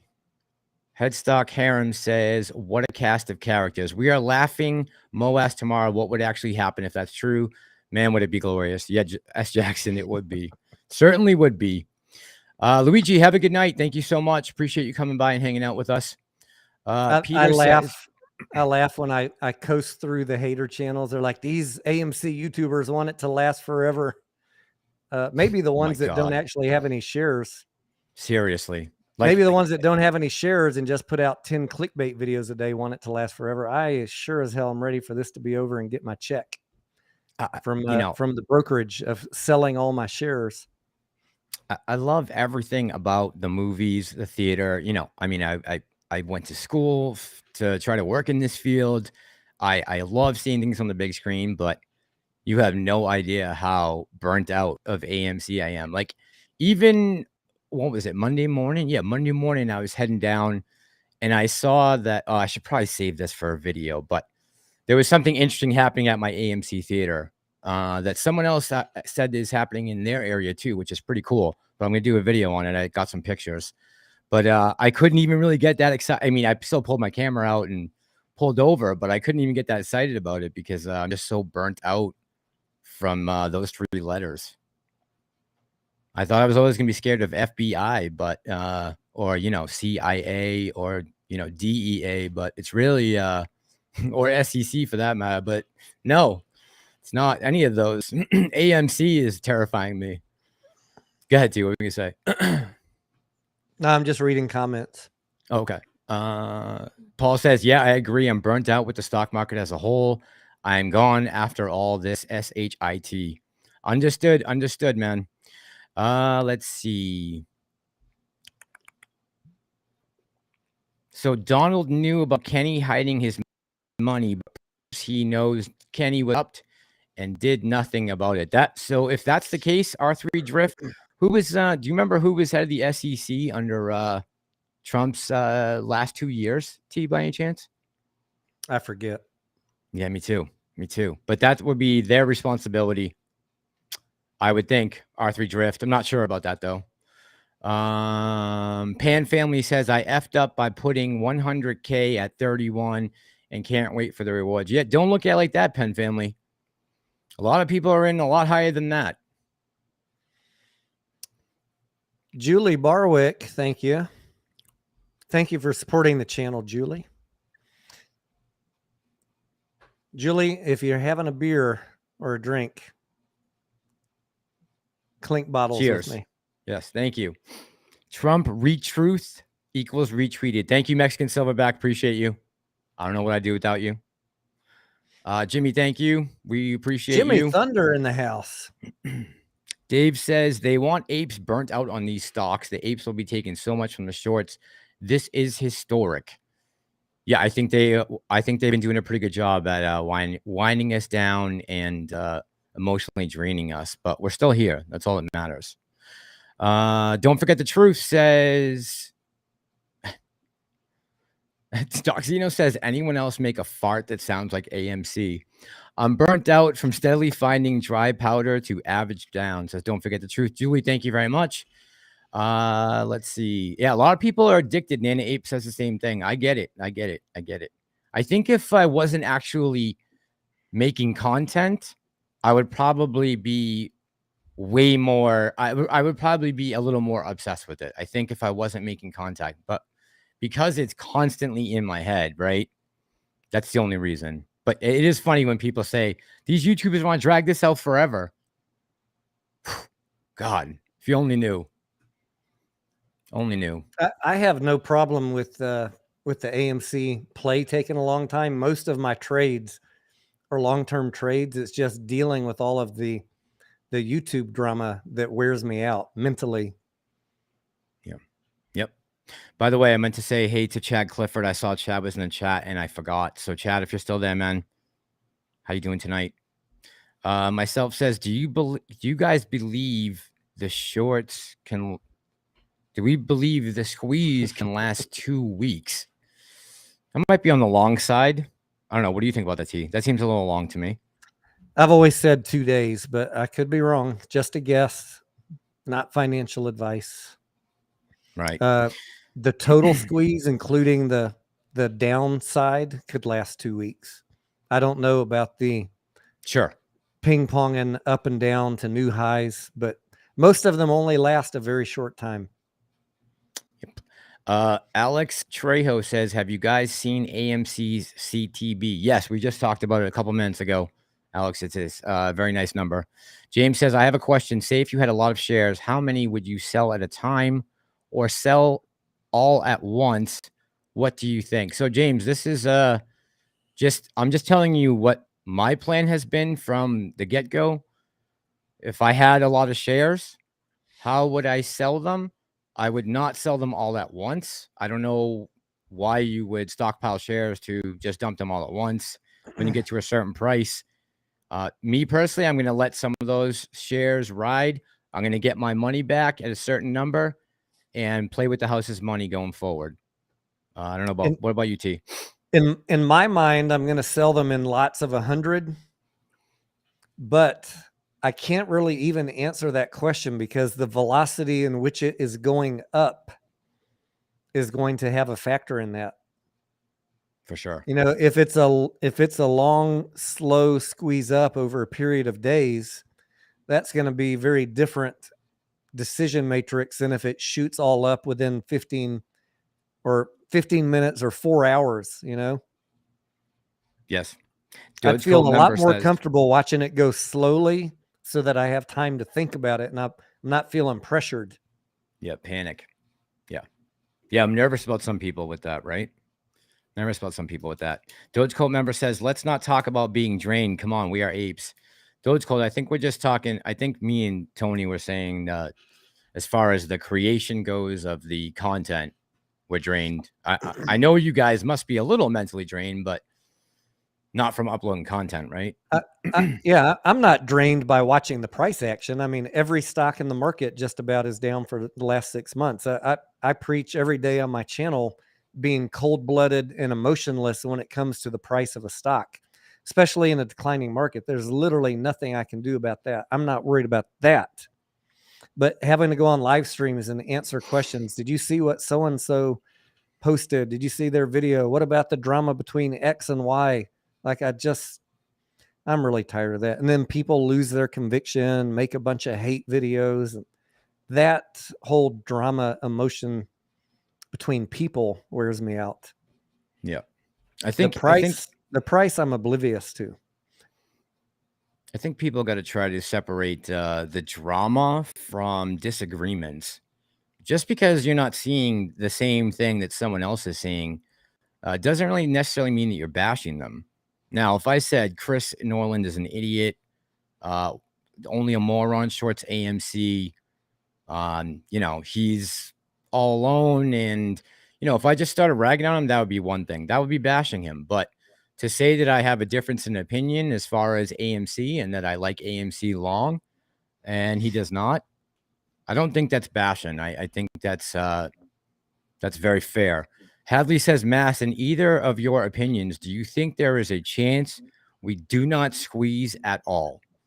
Hadley, I don't believe so. I don't think that we will I don't think that the price will not leave or get back up over, let's see, what was our last, what, $35, $34? So in order to squeeze, we'd have to at least have a price of higher than, what, 72? Yeah, I don't see that not happening, Hadley. But, of course, I can't tell you that for sure. T, do you have any opinion about it not squeezing there's at all? always a chance of every set of possibilities, right? But I would rate that a minuscule chance at this point. The numbers are getting better and better on AMC and box office, and the short interest is going up, and the cost to borrow is going up. It's the setup is getting more and more in the favor of a squeeze, more likely to happen than not, much more likely to happen than not. We're missing the spark under the powder keg.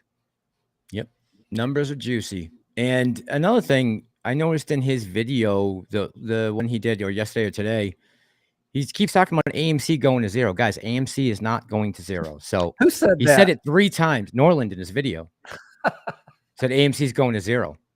It's like, bro, how is AMC going to zero? Even Morningstar has the fair value of AMC in the 20s. Right, exactly. Come on, professor. Yeah, it's not bashing. That's just a fact. AMC is not going to zero. I'm going to call him Gilligan instead of professor. You saw the hat that he was wearing, right? The Gilligan hat. Yes. In the intro.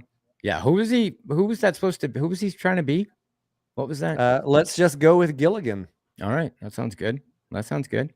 JPAC21 says if he was for real, I think he would have left his comments on. JPAC. Oh, talking about Al? Yeah, I don't know what his deal is with the comments. I don't know. I don't know what this conversation's about. Shadow Girl says, what the fuck? I don't know what's going on. Hold on. I can't. This is getting extremely personal here. Let's see. When Roaring Kitty, Goonie says, when Roaring Kitty talked about GME, it was in 2019 and in September 2021. A lot of people have been following him and started a lot of DD by other people. We are like GME fanatics. AMC will rise. Good point, Goonie. Good point. Yeah. Yes. Roaring Kitty started talking about GME very early days, and his price target was $50. Was it originally? Yes. Yeah. I was just watching some of his first videos. $50. I think, guys, it can go to $50. Interesting, huh? Guys, you have. This is why I don't want to. I'm not a. I don't work as a data clerk in a brokerage firm like Roaring Kitty did or whatever he did, data analyst, his real job. But I think in those, my brain normally thinks in terms of finance and traditional analysis of stocks. And so my brain wants to always come down to a realistic price, right? But after I saw what happened with GameStop in January of 2021, I realized I cannot analyze plays like this with that limited set of thinking. That was the aha moment for me, that these plays right now in this moment in time are different than other plays. And there's still a lot of people in the financial world, in the media, that are stuck in that same mentality that Roaring Kitty was a year and a half ago, or that I was for the last 30 years. You think you're brought up and you see things and you think very traditionally, but something different is going on right now between the people and our willingness not to fall for their psychology, and maybe the short hedge funds thinking that they can get away with it and making some bad mistakes. Something is different, I think. Agreed. I think that wasn't what enticed me originally. And it's such a bummer to know that we never got to see its full potential of what was possible, because not that it would have answered a lot of questions for us right now, but at least we would have had something that we can kind of go off as a roadmap, or at least give you some type of guide or example to look at, just to have an idea of really how heavy things can get. It's really unfortunate that they decided to do that illegal thing. Eric was noticing my happy birthday shirt. I just want to let you guys know the last time I wore this shirt, AMC went from like $12 to $34. March 28th, my actual birthday. So this could also be a sign. Was that worn on purpose tonight? Yes. Oh, okay. Excellent. Good. All right. Those who know. All right. Now, if something happens tomorrow with the price of AMC, I want full credit for this shirt. And you can forget about Chinese stocks or anything else. It was the shirt. 100%. That would be awesome. I'd like to see 34 tomorrow. Julie says the guy on Froggy's show the other day was saying to sell market order now at the squeeze. I thought limit orders was the way to go. T, what's your opinion on that? I don't know if I've ever heard you talk about that before. We had a discussion on that last night on my live, and did you? Yeah, I think like 4 out of 5 said they were planning on doing limit orders, and one said he was going to do a limit order up until his original investment was covered. Then he would consider doing markets just to ensure execution, right? Because if the price is moving up and down quick, your limit might not get filled, and that's the risk. But on the flip side, with the market order, if the candles and there's a lot of bouncing, fluctuation up and down, 10, $20, $100, you might think you're putting your order in for $1,000 and it gets filled at 50, at 100 or 500 because you put in a market order and they sucker punched you. So I personally right now I'm saying that I plan on doing limit orders. Now I'll reserve the right to change my mind when I see things unfolding, but that's my game plan, limit orders. You are at their mercy if you do a market order. Did you get caught in any plays last year where you couldn't get your orders filled as far as selling or buying? All the time. Yeah. On your there was desktop? one day on camera, middle of last year, I wasn't trying to get out of a play. I was trying to get in one. And I put let's say it was at $13, and I put my limit order in for $12.98, and it didn't fill. And I had a buy order for 1,000 shares. It was going down. It didn't fill. And 2 minutes later, this is fucking on camera, it ran up $10. Really? I lost $10,000 in one day by not getting an order filled. Oof. So I mean, limit orders don't always get filled. Yeah, I had some issues with that this year. I remember PHUN was a big one. Somebody said that the March run-up was not last year. I think Broke Ape said that the March run-up was not last year. Yeah, that was this year. Apologize. Limit orders all the way. Everybody's saying limit orders. GD Shenanigans says market also allows them to say oopsie and hold your order to fill at a lower price. You had no accountability that way. Fast Like a Bear Fitness says, how do you guys feel about Charlie? I'm assuming that's Charlie's vids. Keeps pushing Chinese plays and stocks, especially today, DD Data, Robux, and GoTo. So I know that I took Tony's advice last year and did not purchase any new Chinese stocks, but I also didn't unload what I did have in Chinese companies. So I'm paying for that now. I don't know. I don't watch Charlie's vids or anything about Chinese stocks. But T, I know you have an opinion on that. So, really? Well, I mean, I'm just gonna. Oh, I can just say. I mean, I'll just say, hey, from what I know, I stopped watching Charlie. He always put out fairly good DD on regulations, which I appreciated. But when we got in the whole Marco Metzler thing, and I was asking Dr. Metzler, let's see your face so we can know that the guy behind the Twitter account is the real person that we can see on Google. And Charlie was asking the same thing. And then Boss Blunt's got the interview, which I was grateful for. So we could see it was a legit guy. And then Charlie kept on going on for a month still insisting that that was not the legit dude. And I wasn't down for that. So I mean, he was wrong and he couldn't say he was wrong. Yeah, that's a problem. That's so I stopped watching him. I don't want anything to do with drama. And he was like going after Boss Blunts for a month. And we don't need that. Dr. Metzler showed his face. He's done several interviews. Yeah. He met the criteria. Move on. You were wrong. Yeah. You were wrong. That's an issue. That's an issue. Especially when it's so blatant like that. If you can't accept the fact that's the truth, I don't know. I don't know how you can. I would think you're gonna have a lot of issues going forward trying to differentiate between fact and fiction. Fisher says, I believe we are so close when the enemy is throwing everything, including the kitchen sink, to stop us. If we were not close to destroying them, they would not even budge or react to us apes at all. Yeah, it feels like there's a lot of reaction coming from that side of the market right now. No doubt about that, Fisher. Agreed. Jack says you look smashed, T. I look smashed? That's what he said. No, yeah.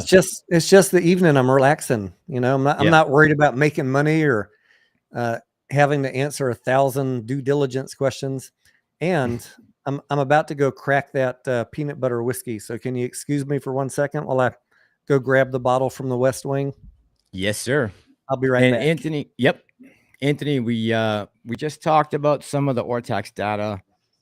Tony had the short interest at 23.74%. And I think CTB was, I don't know. He's going to have to tell me that again. Gonna have to have that. I'll have to ask T when he comes back. Forget what he said for cost to borrow. Did Mark Cojotes really sell out, says Nana Ape. Nana Ape, I haven't heard that yet. I'm not sure. Have not heard that. Does anyone in the chat know? I have not seen anything about Cojotes recently. Sea Hill says they wouldn't take the buy button away if over $500 was going to screw them. It was going to screw somebody back in last January. Yeah, so people now are asking about Cojotes in the chat. So I don't know. We're gonna have to find out what's going on. Is Cojotes still around? Is he still talking about AMC? People in the chat are saying, well, two things. Jay Beeb said Charlie Vid started up again this past week on Boss and Metzler, and someone said that Cojotes possibly sold out, but I don't know where they're getting that from. I haven't seen that. Just disappeared. Mr. Hardstyle says. Here's what we're working with. Yeah, that's the stuff. That's the good stuff. Yeah, that's it. Yep. I need a quick vote on ice or neat from the screwball experts. Chat, if he's going neat, put a 1 in the chat. That means no ice.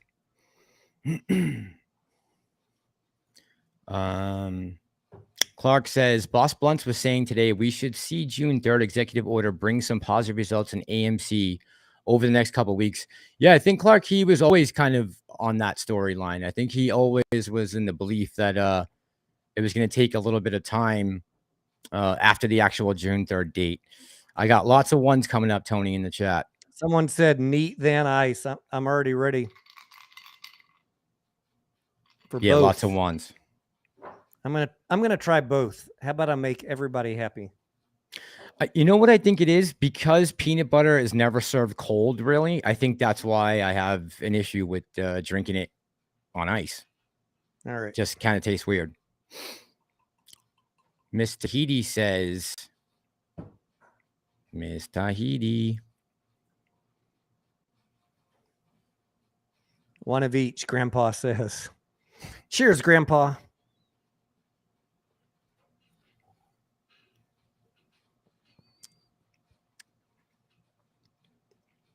Verdict.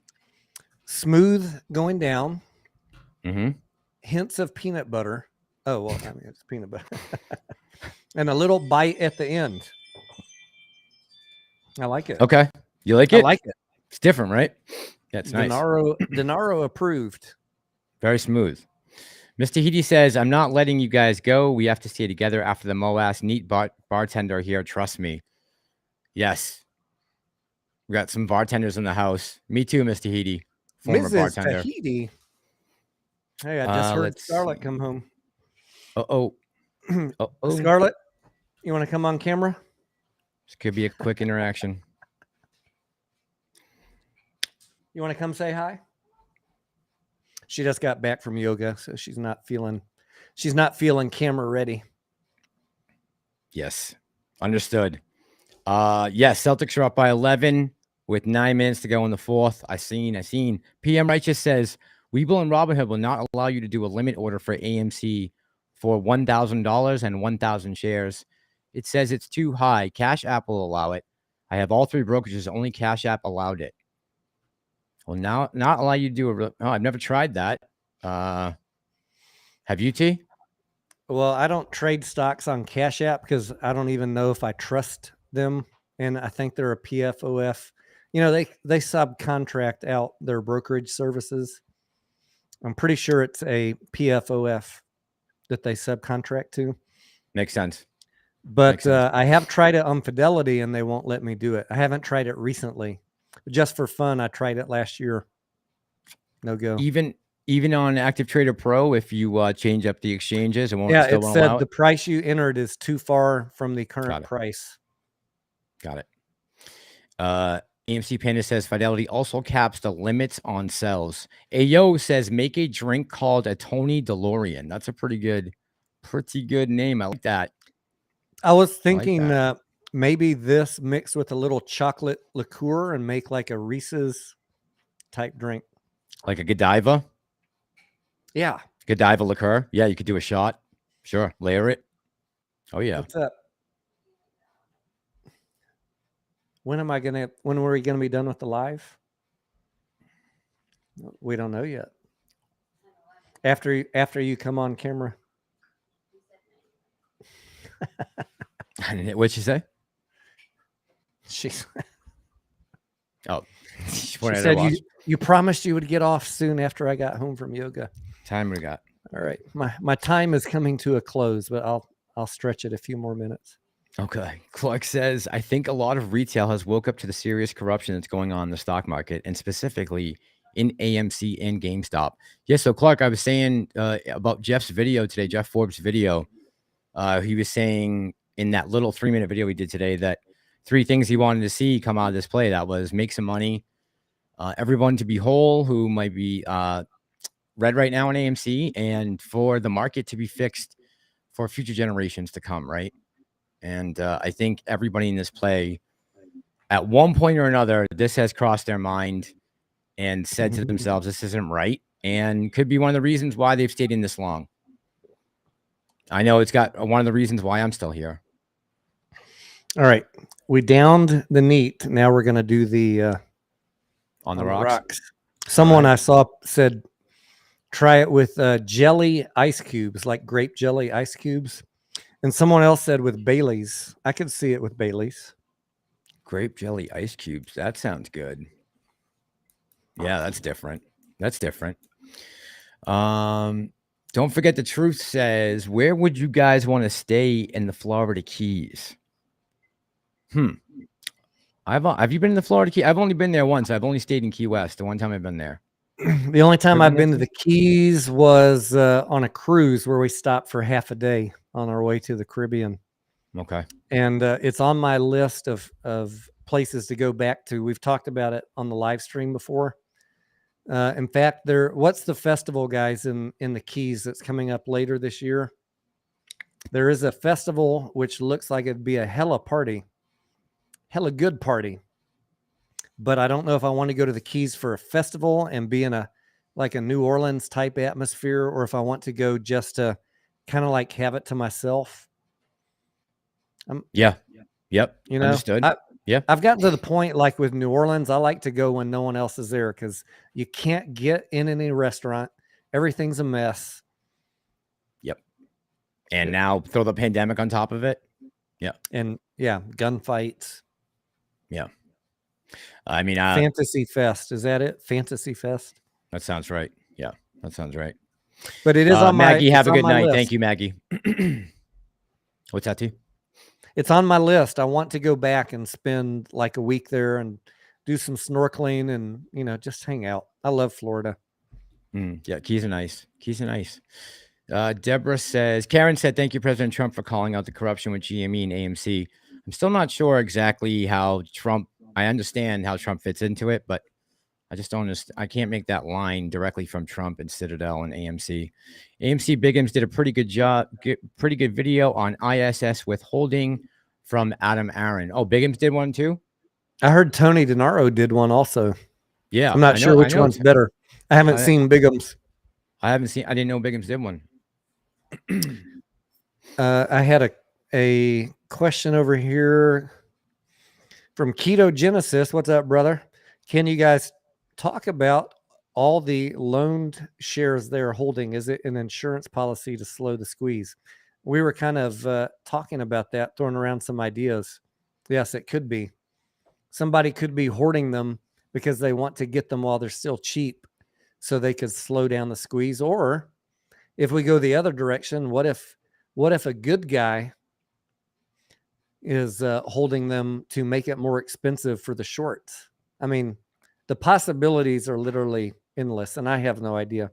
This is where we need like a Mark Cahotis to answer a freaking question, but he stopped answering my questions in November. And now he's MIA, unfortunately. That's sad. AMC Panda says, Fidelity did have a bug a year ago that limit me set some crazy amount on the stock, but it was fixed fast. As AMC Panda. Richard, good evening. How you doing tonight? I'll check it on Fidelity tomorrow. Okay, yeah, I've never had an issue with that before. Let's see. Edward, putting in like a. Did you try putting in like a $10,000 price? Yeah, I think so. That's all I want. If I get 10,000 a share, I'm out, Tony. I'm getting rid of all of them. Since we hit that number. Edward says, if we get to 515 million shares on loan, then what? So what happens if the entire float is on loan? Do we know we have a problem at that point? On loan or shorted? I mean, according to the questions, on loan. we see even in some cases that the entire float plus 70% is shorted. So that's stock. Of course, the entire float could be loaned out 2 times. Sure. Rehypothecation. Stacia coiled again. Let me coil Stacia here real quick. Coil her up. I'm just kidding, Stacia. Cheers to you. Thank you. Stacia actually booted me. She blocked me on Pantheon's channel one night. Oh, really? That's where coiled again came from. Oh, I didn't know that. I did not know that. She coiled me. Lupe, good evening, my friend. How you doing tonight, brother? Says Massalorian, keep up the good work. Always a plus watching you and Tony go Souths. Thank you, man. Appreciate you, brother. Let me see. Coiled again. Split share with an exclamation point, and then again split share. Thank you, Stacia. Eric, your boyfriend. It's Tony's boyfriend. You will be my boyfriend. I'm reading Eric's. Yeah, I was just reading that. Don't worry, kidnapping is not in my repertoire. I know. I was maybe thinking of Borat when he gets in the car and he's trying to learn how to drive. He's telling the driving instructor that he will be his boyfriend. He's like, you will be my boyfriend. He's like, oh, no, I won't be your boyfriend. As soon as I saw that's the first thing I think of with Eric. Daniel, have a good night. Thanks so much for coming by. Appreciate you. I just want to know what city in the Panhandle, because I am familiar with most of them, and I'm very picky. Florida or Texas apes? And in ape, whatever you got going on. Texas beach does not compare to Florida Panhandle. Sorry. Once you've been to the Florida Panhandle, you kind of spoiled for life. It's almost as nice as Cancun. Not as nice as what's it called? Not Panama City. Not Corpus Christi. Panama City. South Padre Island. No. Junk. No. I mean, for Texans, it's a beach. But if you've been to some of the nicest beaches in the world, we are not going to be in the top 50. Okay. Got it. Got it. All right. Hey, that's at least you guys have some water though. It's good you guys have some water from property. We there. got water. Yeah. I mean, Yep. if you don't want to leave the state and you want to drive down to the beach and you want to drive your pickup truck right up to the edge of the water, and you can do it.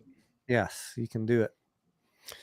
Nana Ape, whatever's going on with your daughter, just hope she's doing okay. Our thoughts are with you. Jordan says Tony is going to the Keys to let loose.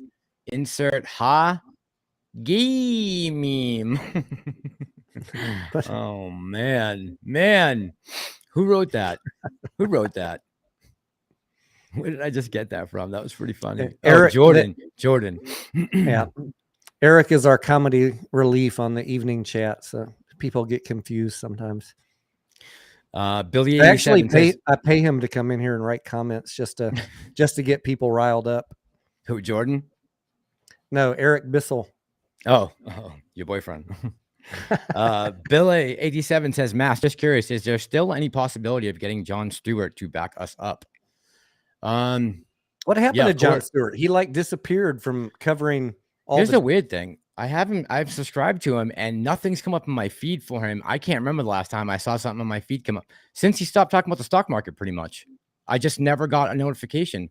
It just dawned on me just now. I haven't seen anything in weeks from him. He's got to have stuff up, right? I'm assuming. He was popping up in my feed every day as well. Yeah. And all of a sudden, like nothing. I wonder if his season's over. I think, probably whoever he was dating that was a female ape broke up with him. And he's all done. It's a possibility. I think possibly his season might be over. It might not be. It might be by season, right? So they might only have him. They might only contracted him for maybe, I don't know how many. What do you do? Like 35, 40 episodes? Tara, make up with John. Tara. Who's fighting? Tara and John? Yeah. Tara. Maybe Tara broke up with him. She might have. I think something's going on, definitely. But Billy, I don't know. That's very up in the air. Only because the person I was doing with, I'm not sure. I don't even know where they stand. Does anyone know? Is John Wick still around? Is he back on the? Is he back with us? John Wick? Did someone ask about him? Yeah, he's back. He is? Okay. Yes. Mods, please kick out the sex spammers. Thank you, Steve. Texas beaches says muddy, says Omantha. Nicola, good evening. Clark says, Amass, what do you guys think of trading with emotions? The actual YouTube channel, I think Clark is speaking about. I've only seen him, I think one video that he put out, I believe. I've heard of him. I've never watched him, but he sounds like my arch enemy. I'm sure he's a nice guy, but on my channel, we talk about being cold-blooded and emotionless. So I'm sure he's a nice guy. Never watched his channel. Just like the name is automatically something I can't click on. He's short on AMC. No, I think he's an ape. Oh, he is. Oh, okay. Okay. And God bless you. Love you, brother. Love your channel. I just don't watch it because trading with emotions is not my style. You got to not trade with any emotion to survive Wall Street and be in it long term. To be in it 300 years like I have been, you need no emotions, cold-blooded, and a good hookup for vampire blood. For vampire blood? Yeah. How did we get to vampire blood? 300 years of trading and no sleep. I mean, ask anybody in my Discord, ask Pam. We don't sleep here. That'll do it. S. Jackson says Jon Stewart was doing great, but he went to woke. People really tuned out. Yeah, he got a lot of backlash for that, huh? I did see that interview, and it was pretty appalling, that interview. I gotta tell you. I thought he was the opposite of woke. No, he's about certain things. Liberal. Yeah, he did about Wuhan, right? About the he did about Wuhan and the Institute of Virology there, and a couple other things. But that night, he went on with some lady who charges $2,000 a dinner, some overweight white lady who charges $2,000 a dinner to lecture other white ladies about their white privilege. And I was like, you know what? I'm like, why is he putting this lady on here advertising this thing? It's disgusting. That turned me off big time. I'll tell you that. But that wasn't why he didn't get the video. Let's not get it twisted. Never trade with emotion, says elevate the frequency. Absolutely. Yeah, Tony's right about that. You can really keep emotion out of it as much as possible. I know everybody wants to see me run around the room and tear my shirt off when the AMC goes up 50 cents. But, you know, I don't get out of bed for less than a $5 run up. Yeah. 50 cents just don't do it for me. Everyone's like, why aren't you excited? I was like, I've seen this 1,000 times. 50 cents, $1 move up, run me up to $70. I might, you know, yeehaw, motherfuckers, you know, spin my chair around, tear some clothes off. We're in the money. But yeah, a couple bucks, happens daily on different plays. It's boring. Yep. We've seen get us in the money, get everybody in the money. Let us make some fucking money. Then you'll see some emotions. Everything else, forget it. Forget it. Forget about it. Forget about it. Billy, you're very welcome. Treating with emotions believes the institutions will force the short squeeze when they want to. Clark says that treating with emotions believes the institutions will force the short squeeze when they want to. I guess they do have the power to possibly pull that off, right? T? If there was some coordinated effort to pull what off. Clark says trading with emotions believes the institutions will force the short squeeze when they want to, meaning that what they could all of a sudden hold all of their shares that they're lending out, right? I mean, they're depending on what institution we're talking about. Yes, I mean somebody could pull a power play, like I was saying earlier. If BlackRock was really trying to screw over Citadel and they decided at the last minute to recall all their short shares, none of these guys, some of them get along, right? And some of them are partners of the others, but some of them are also bitter rivals. So nothing would surprise me. Yeah. Be prepared for anything. Be prepared for anything. I haven't lived in that world. Yeah. Did you see some YouTubers have? Did you see that Top Gun was getting sued? They're trying to take the picture down. Yeah. By the way, another record-breaking weekend. But I have watched Billions, so I have watched Billions, so I know that some of these guys don't get along. Now, look, any CEOs and companies and all of them, some of them have bitter rivalries. So it would not surprise me if some of these guys are gunning for each other and trying to screw the other guy and put him out of business, because that's how you get ahead. Put the other guy out of business. Yes. Who knows? Who knows? Yes. Or you go save them like Melvin. A lot of people think they're working together. Clearly, Melvin and Citadel were, or Citadel needed to save Melvin to save their own ass. Who knows? But I guarantee you, not all of them are working together. Go watch that documentary that I tried to show the other night. There are high-speed trading firms that are competing against each other and against the big guys. Or go read this book by Scott Patterson, Dark Pools. You'll get a little insight IEX into some is of the having rivalries. That, right? Huh? Aren't those the guys from IEX? Are those the guys? It's covered. Yeah, all of the original Dark Pools, the origin of them is covered in that book. This book goes through the origins of Dark Pools. Got it. Okay. Steven says, oh, Tony, what are you drinking? Jesus wants. You want to tell me what you're drinking? Screwball peanut butter whiskey. Peanut butter whiskey. It says, I didn't read the fine print. To the misfits, the black sheep, and the screwballs. Sounds like us, guys. I know. It's a couple Maybe I can get screwballs. them to be a sponsor of the channel. I don't know what YouTube would think about that though. Now that I've had both neat and on ice, I'm going to refill the on ice. So that gets my vote. Oh yeah. Yeah. You like it cold? Okay, there you go. I mean, both were good. Steven says both were good. All right. What was them to 34? What was it for? So they could bring us down to 10 and make money shorting. What was the run to 34? I think it was a little bit of FOMO. I think some shorts probably covered some of their positions. The whole turned around for those couple days. I think there was a bunch of different things, right, that came into play there. What would be the point of us bringing back to 10 and get rid of some pan people? Someone 34 asked earlier, and, back down to 10 again. That reminds me, someone asked earlier, and What's he? I was going to ask you, Massalorian, to put his comment up. And it's a good question. Why don't they let it go below $10? What are your thoughts?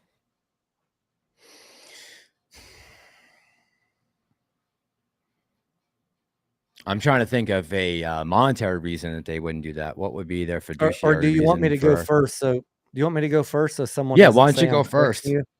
Yeah, Maybe I can, I don't want y'all to expand think on that it. I'm trying to like give him the mic, so I'm not always talking. But if I go second, then people say Tony Denaro just wants to correct the Massalorian. I don't say that. He knows I love him. We're just having a chat here. That's why don't they let it go below $10? Maybe because of haircuts. Maybe because the collateral won't be worth something if it goes below $10. Maybe. I can't swear that with my life. But also maybe because retail and institutions are just buying it as it approaches $10. Maybe there's just natural support at that level. However, and I've said this on camera many times, if the market crashes, which I think it will later this year, if we were at $12 and the market went down 20%, AMC will probably go right with it below $10 because nothing will be spared. And don't be surprised by that, and don't be dismayed. It has nothing to do with AMC. It's just a massive amount of capital leaving the market because they're going to sell first and ask questions later. So later. I have no hard and fast rules when it comes to Wall Street, but if I had to guess why, it's either support or they're worried about collateral haircuts. That's what I think for the moment. But sub $10 and a market crash is always possible. Massalorian, your turn. Yeah, I second that. I mean, I think that psychologically right now, I don't think to be honest with you, I don't think there's any press right now that would really psych anyone out. I don't think that they can bring it to any level that's really going to make, I mean, at this point, what is the difference between a $9 stock and a $3 stock? Is there a huge difference? Let's see that they were able to drive it down all the way that low, right? At that point, you could pick up shares for $3. At some point down the road, can you make money off those shares? At some point, will you be able to recoup or make a profit on that? So, good Lord, man, if I saw the box office and the revenues per quarter increasing like they are right now, and I had a chance to buy AMC for $3, John Wick sniping, I would be loading the boat, and I will fucking post it for you. My buddy John Wick. No brainer. He's saying, where's your proof that you're loading the boat, guys? You YouTubers, $3, man. Woo! If we ever got that low, I'll post all the proof you want. Please let it get to $3, Kenny G. Yep. This company by Morningstar is rated. This company's rated $20 fair value, 20 and change, 20 something, $24 fair value by Morningstar. So please take it under 10. When did that evaluation come out? Huh? When did that eval come out? When did that eval come out? When did that come out? Yeah. I mean, I can pull it up right. I can pull it up. I have a Morningstar subscription. Yeah, could you? Do you want me to pull it up? Yeah. Hang on one second. Better than the Celtics score. Everybody's saying haircut in the chat, by the way. Yeah, I think the haircut Collateral is haircut. the most logical explanation. Yep. Everybody's seen. Yeah, I don't bank on psychological levels anymore. We've blown through or up every psychological level you can imagine. 10, 20, 30, 40, anything between 10 and 70. We've blown past or right under it. Celts up by 6. Nice. Okay, want me to push it up? Yeah, put it out there. This is not Tony Denaro talking, not the Massalorian, not any freaking clickbait YouTuber. This is Morningstar.com, a well-respected company. And, you know, they always put their little asterisks and qualifiers, but right here, fair value analysis from Morningstar for AMC Entertainment, ticker symbol AMC, $27.41 with uncertainty extreme. That's their qualifier. And they either, you know, depending on the volatility in the company and the knowns and the unknowns, they'll rate the uncertainty level. So, you know, you can add a plus or minus for that. But look at this 1-star price for AMC. What does that say, Massalorian, right down here? $92.85. 5-star price, $8.09. Now, you know, that is what it is. But 27.41 is the estimated fair value price for AMC. What is the 5-star price? 5-star price is the price below which Morningstar consider the stock significantly undervalued.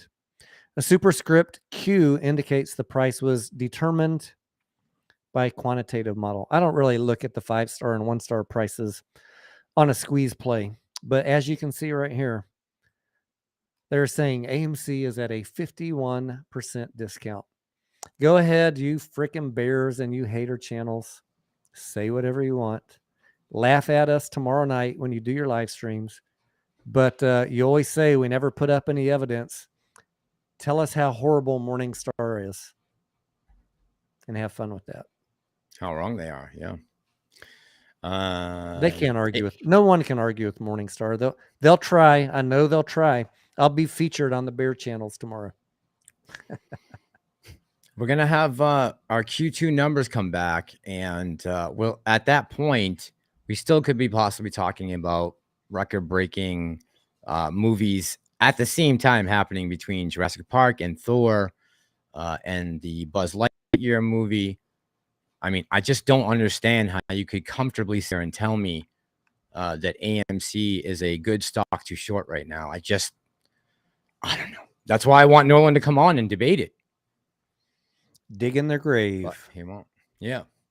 But I'd like him to come on and tell me his opinion on why he thinks it's a bad buy right now.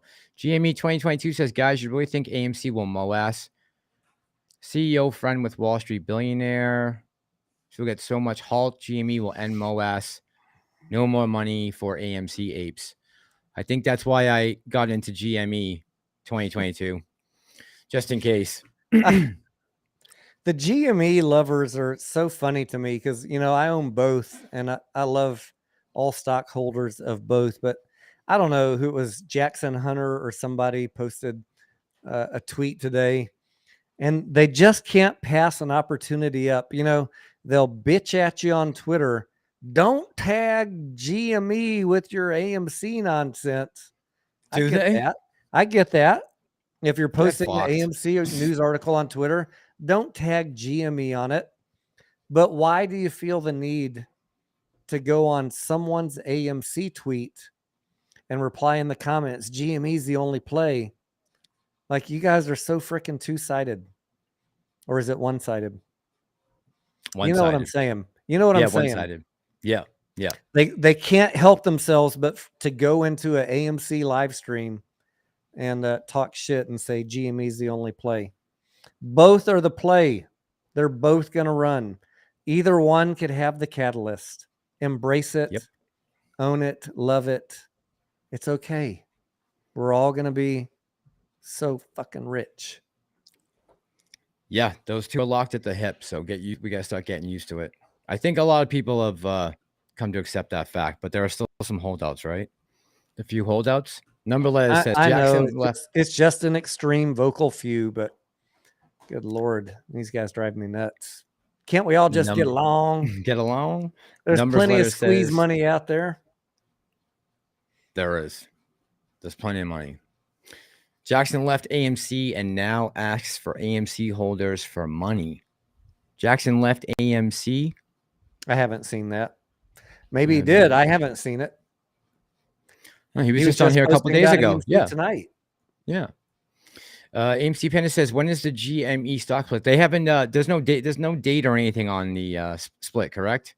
Nope. For GME? Nothing. No, I just checked this evening. Nothing new. Blazing Ape Stuff says the real short squeeze is LMNOP, AMC, and GME are distractions. I did check the news because I was looking for updates on GME. Mm-hmm. And they need to amend the company charter to allow for the billion shares. So that's that paperwork loop that they're in right now. And okay. Once that's done, then they can hopefully announce the stock split. Give a date. And a hard date. Yeah. I'm cutting my words because you know that you and I have talked about some other theories offline, but I don't want to talk about that tonight because I don't want to piss off all the GME people. So yeah. There's no need for that. Yeah. So that's what we're waiting on. That's what we're waiting on. Amending the charter. Liz says Jackson is doing YouTube shorts, doing interviews on Hollywood Boulevard, giving $1 to people to answer questions. I told you guys that I was reunited with a lot of my extended family this past week or so, and some of my extended family, my cousins, were asking about doing something like this. They're like, well, that would be so cool if we can go do that. I'm like, you don't understand. I'm like, this is not a game, what I'm doing right now. I'm like, trying to explain to them, I'm like, you don't understand. Like AMC is, I don't have time to go play around and hand out dollars to people to answer questions. I'd like to do that when this is over, but right now I just don't have the time for that. The funny thing is he's actually doing TikTok, handing out that money. And he reposts it. I think he's reposting it on YouTube Shorts, but I also saw that his YouTube channel was terminated at 12 hours ago, and I don't know if he got it fixed. I hope he did. But whether he's doing TikTok or YouTube Shorts, did you know, Massalorian, that you don't make money doing YouTube Shorts? You can't monetize a short. No, I didn't know that. You can't put an ad on it? No, because it's short. I was actually experimenting with them a while, and then I realized what am I doing? Like, you can't monetize it. They have like a lottery pool where they decide, if you put out enough short content, they might throw you a little bit of extra dollars. Yeah, but there's no monetization of shorts, so why waste your time doing it? I didn't know that. Didn't know that. Yeah, they're just trying to compete with TikTok. But I watched one of Jackson's that he posted on Twitter, and it was a TikTok, and he was handing someone $1 to ask them what state they hated the worst. Okay. Interesting. It's a new direction.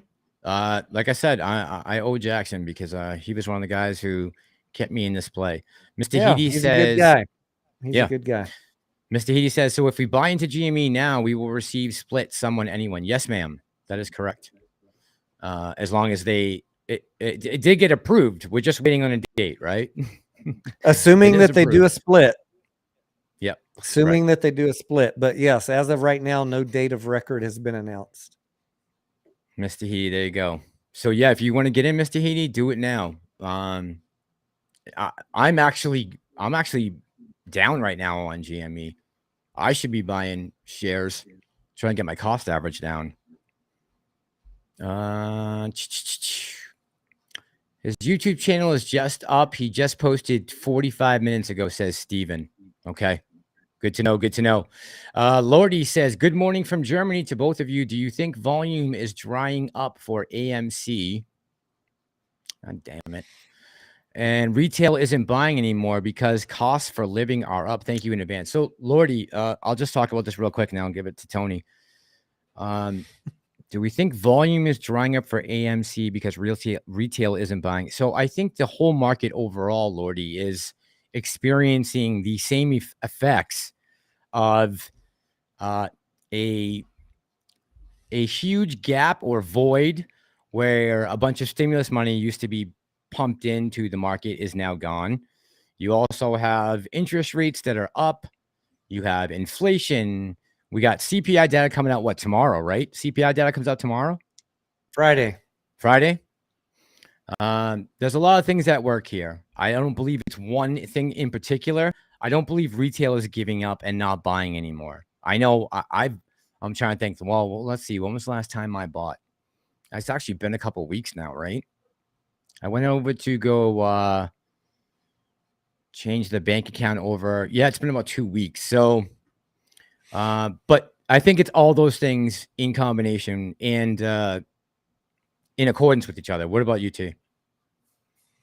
Well, I don't think there's any arguing with data. And if I look back at May of 2021, when the squeeze started, if you go back to about May 24th, the volume was 111 million.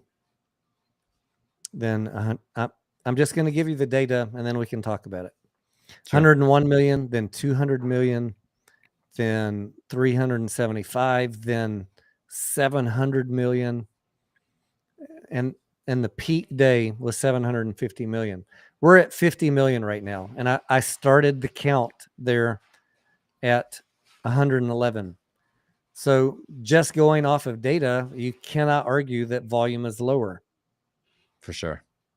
100%. You could have all sorts of theories as to why, but right now in general, the money is not flowing into the markets. It's not just retail. I believe in my heart is buying this stock. Institutions are the ones flooding away from it. What are you going to do? Yeah. What are you going to do? I'm not worried about the fucking volume. Look at the short interest and look at the cost to borrow. We are gaining the edge for when the freaking match lights that powder keg on fire. And we're talking about some of these numbers are getting close to all-time highs, right? So we're in areas we've never been before. It's exciting to say the least. Oh, by the way, Tony, did you have the cost to borrow pulled up there for AMC? What was it again? I can in 1 second. Cost to borrow, AMC 26.5%.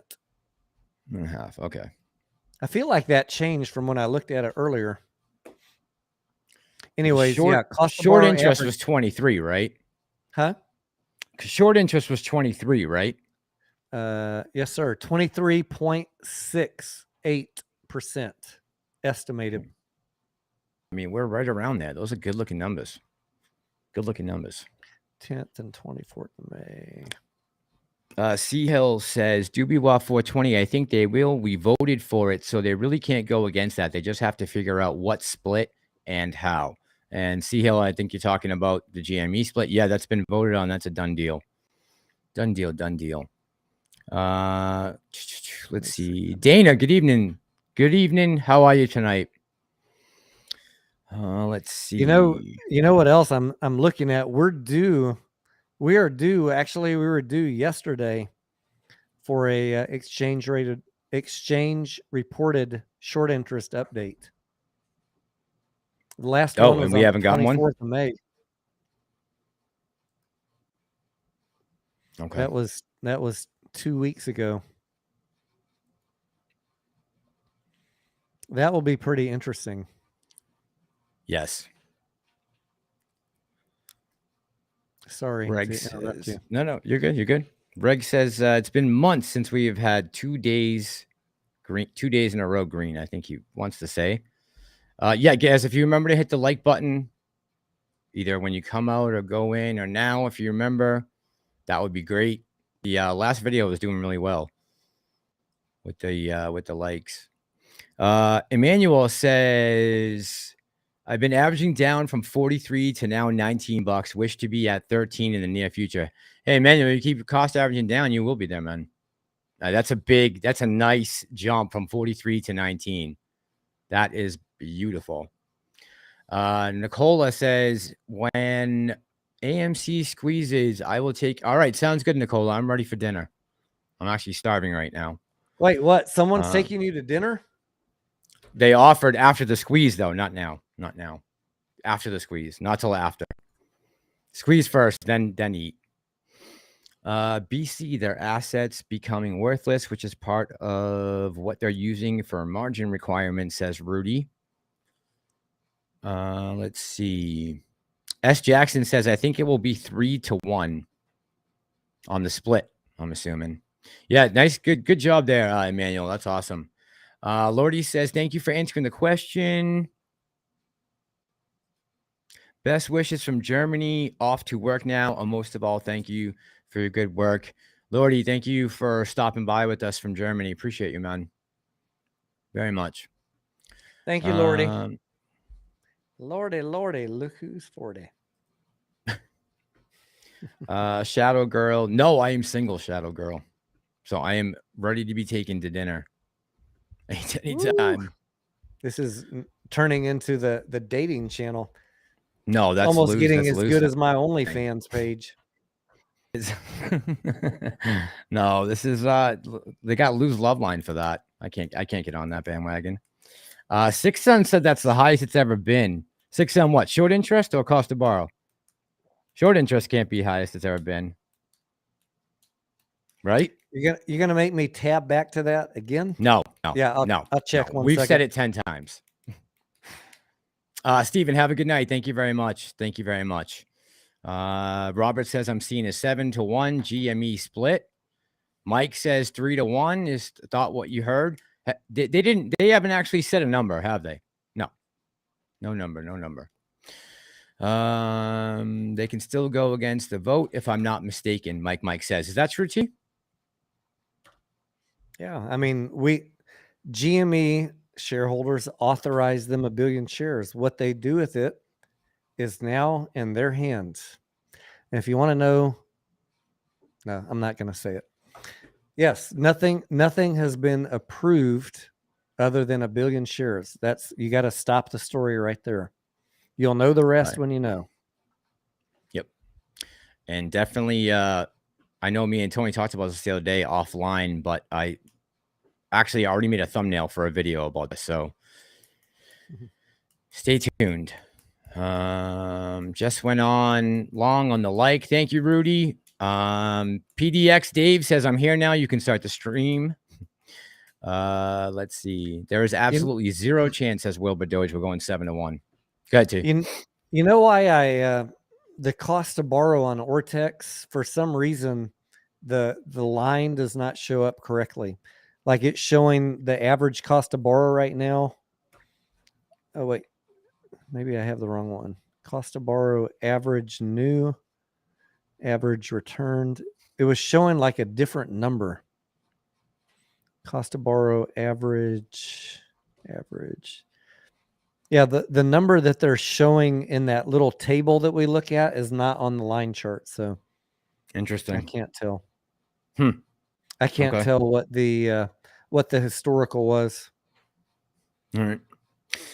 Jules says, I hope this isn't a stupid question, but why does our cost average matter if we are hoping the share price will be so high anyways? I guess it doesn't really matter that much. It's just a matter of, Jules, of being able to load the boat and get as many as you can. I guess, just for the long term, I mean, we could still be a couple months away from this happening. So no matter what, always try to cost average down. I mean, why would you ever want to be in the green for a minute less than you have to be ever? What? No, I was thinking that she wrote cost to borrow, but then I reread it and it said cost average. Of course, I mean, if the squeeze is not as high as some people were saying, hey, if it goes to 100,000, your cost average does not matter. Won't matter. But if it went to 72 again and that was the top, it would kind of matter if your average was 11 or 12 versus 40, right? But none of us know what price it's going to go to, so that's all just a exercise in theory, really, at that point. That's really all it is. It's really all it is. First squeeze, then eat, says Numbers Letters. Oh, Jesus. George 777, good evening, my friend. How you doing tonight? He says, when money. George, I hope your mom's doing all right, man. Divesta Omega says, chances of shorts losing more sleep by the day. 24 in the money says, don't forget the sleepers are cost, BB, BBBY, and NOK. NOK is, that's the Nokia.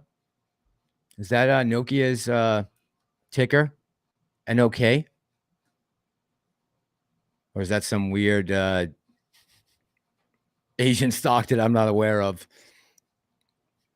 Joseph has a question. He says, how come the price is so low and still they don't cover? If they're not forced to, Joseph, they're not going to take a hit on this at all, right? So if they aren't forced to do anything, they're not going to take a loss, an unnecessary L. They're going to try to wear us down until we are beat to death or out of the play, or they have to cover. If that could go two ways. I also think if they think that a market crash is incoming and that AMC and the entire market is going to go down 20 or 30%, if they're pretty convinced of that, then why wouldn't you continue to short and cover at this point? That's got to be the only thing they can be thinking in my mind, because otherwise they're just being idiotic, or they have no other escape other than keep shorting it, because what else can you do? They've got to be thinking that the market's going to go down. Don't you think? You would think that any normal person right now will be thinking the market's going to go down. I officially announced my position on that in the Discord, like on Monday, and on the, I don't, maybe in last night's live, I talked about it. I think we're now, for my weight, like more than 50%, 55, 60% of another major market correction below where we're at right now in the indexes between now and December. You think we're going to see that kind of correction? Yes, based on layoffs, companies cutting back, poor earnings, Janet Yellen just like being clueless about inflation. I'm seeing more and more signals that it's going to be nasty in the next round of quarterly earnings. So unless something changes before the next round of quarterly earnings, when those start coming in, I am not very hopeful right now. I pray to God, or as Janet Yellen says, I hope that inflation gets better. But realistically, you can see what companies and CEOs are doing. They're already taking preventative action, the smart ones, because they know what's coming. So yeah, not to be Debbie Downer, but don't be surprised if the market takes a dump between now and December. Yeah, and we haven't squeezed yet. I hope it doesn't, because I don't want to give these hedge fucks a chance to get out below $10. Yep. Touche. Carl says, is there a date when Melvin starts to unwind their positions or their funds? I don't know, Carl. Google, when is Melvin closing down? I'm just typing. I'm talking out loud as I'm typing. When is Melvin? I don't know. I was thinking it was end of June.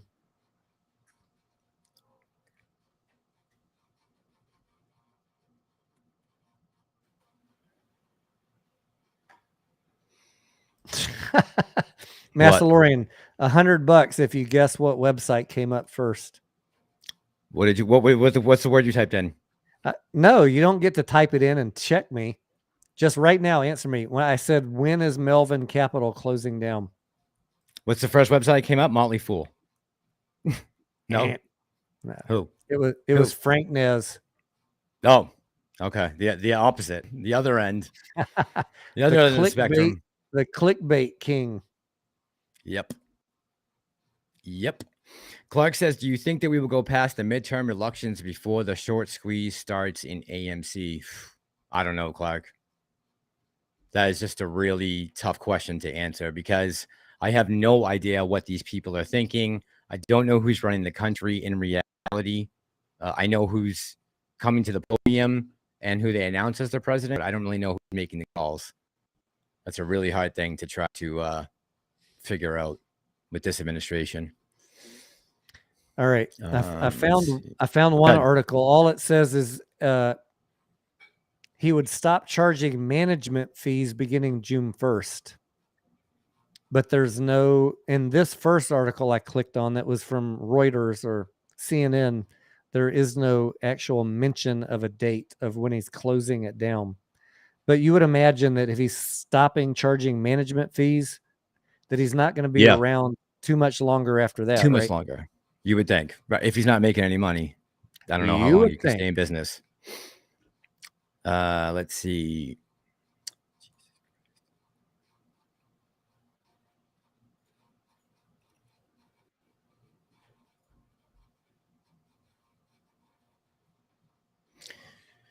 Let's see. Clark says, did you already talk about this? If the stock market crashes and AMC goes below 10, does that end the short squeeze thesis? No, I did not. Clark asked that. Clark Barwick. I will be, if that happens, Clark, I will be watching the short interest and seeing if they're covering. I mean, if this whole, sorry, Lou, not trying to throw you under the bus, but when he said stop buying and let the price drop to $1, I don't care. That kind of pissed me off because if they get a chance to get out for a few bucks, that would ruin our thesis. So if the stock market crashes and AMC goes with it, you'll need to look at the short interest and then make your own decision. Well, God forbid we get to that point, but if we do, we'll talk about it when it happens. Short interest going up is what is better for us, obviously, than it going down. Let's not talk about going there. Let's think good thoughts. Think positive. Numbers letter says the people who run this country probably don't even live in the country. LOL. That will be something. Shadow Girl says Al mentioned that he holds about 10K of AMC. Don't know. Yeah, couldn't tell you. Don't know. Don't even know what he looks like. Boss said Melvin was closing down the 13th of June, says Jane King. Let's see if anything comes up when you type that in. June 13th. Yeah.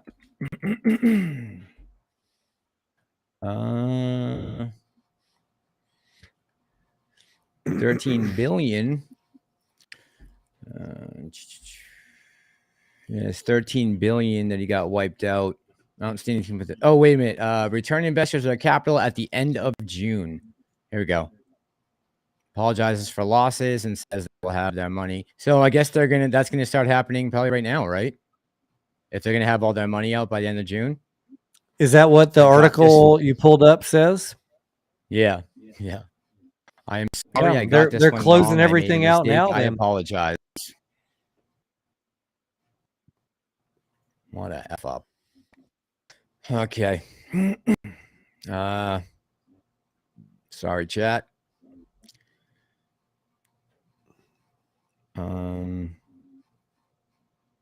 Eight Blazin says if someone borrowed shares when cost to borrow is 1 to 3%, are they still paying 1 to 3%? That I don't know. It's a beautiful question. Please, if Mark Cahodas or someone could answer that question for us, that would be lovely. The few things that I've been able to find talking about retail is talking about like 30-day cost to borrow fees. I don't know what the big guys, what kind of deals they get. I don't know. Do you, Mass? No, I don't. No. and I'm ready If to I throw knew, my I'd screen tell out the you. window You know, because I can't get the comment to come up. I've been looking for that answer. I wish I knew. That would be a big piece of info to know. If you guys can find out, anyone's got an inside edge, Al, if you're watching, call up one of your hedge fuck buddies and ask them. Yeah, find out for us, would you? Since you got the door, you got the ins there. Since you got the ins there. Al is like Blade. Says Red Star 7311. A vampire with the power to walk in the daylight who still drinks blood. I'm surprised that he knew about crypto. I think he wants to be like another Paul Barron. What does he know about crypto? He said the fucking JP Morgan coin was going to pay you in a short squeeze. He's a fucking idiot. Did? He backed up that narrative? Yeah, he said, if you don't believe Lou, go suicide yourself. Man. Broke ape, not so. I have most of my money into the stock markets and sometimes need cash for a rainy day, so I did sell some along the way. I think we're talking about AMC. Guys, if you had to get out of some of your shares because you needed cash in a pinch, that's nobody's biz. They have had plenty of time and they couldn't do it, says Deborah. Exactly, Deborah. Teddy Zane is pumping videos that the rip is happening this month. Teddy Zane is the worst. He may be worse than, he might be one of the worst. He is one of the worst. I mean, talk about a flip-flopper. Jeez. Teddy Zane? I love Teddy Zane. I love Teddy Zane. You can have him. He's all yours. He doesn't get me fired up. He's Italian. He's an entrepreneur. He's a business owner. He's a hustler. He's a day trader. I fucking hate that he day trades AMC. But as a investor, I can't hate on the fact that he day trades because I day trade all kinds of stocks. I wish he wouldn't fucking flip-flop on AMC. Yes. That's all I ask. That's all I ask. But not much. I've always said, you know, no matter who's doing what with AMC, I'm not going to hate on you for your trading style. I'll only hate on you if you're purposely causing drama. At least Teddy is up front. He tells you what he's doing. He's honest. Fair enough. He's honest. You can't say that for 80% of the people on YouTube. Good point, T. Good point. All right. Brendan and Ella says, here's to Tony and Mass. Brendan, thank you for streams. Much appreciate the hard work. Also bought a GMA call, open in Bell, and sold for a little gain. $350 before you got out. Booyah. That was a hell of a trade. A great day to buy a call. And I love to see you guys, like I said, always be taking profits. If you get a run up on a call option, fucking take it. Good job. Yep. In and out. Excellent. My issue, says Liz, is that IMAX and Cinemark are trading at 17 and have only a few hundred theaters. AMC has 4,700. And I think, Liz, I could be wrong about that, but I think it's screens. They have 4,700 screens. Well, it could be theaters. I could be wrong. Do not compare AMC and Cinemark by price. Right. Got to remember, float. There's a bunch of things you got to take into consideration. No? You cannot do that. This one. Can't take price into consideration. Is not how you compare stocks. All right. What should we go off? I'm not going to go into all that, but you guys know the difference between float and market cap and PE ratio.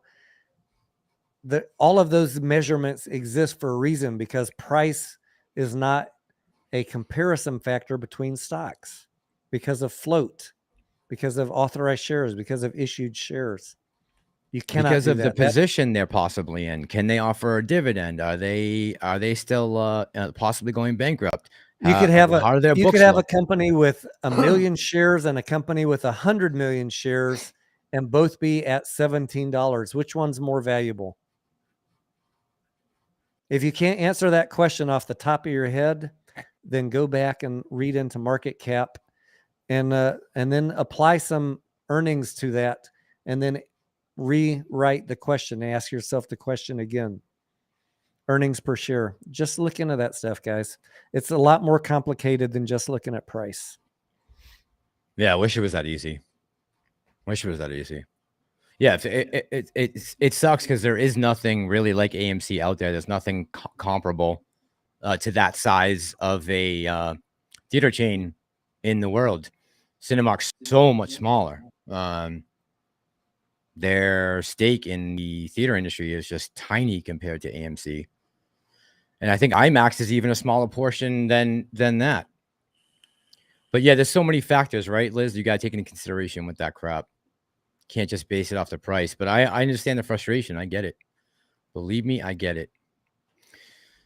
Hobbs says, if it crashes, shouldn't we see the options chain with mass put options, out the money, in the money? If so, why would they wait to lose their liquidity to then close unless they got married puts and calls and are hedging? Yeah. So we think that that's a very possible scenario going on, right, T? If you were expecting it to go down, if they were expecting it to go down, you would expect to see the put side loaded up, right? Yes.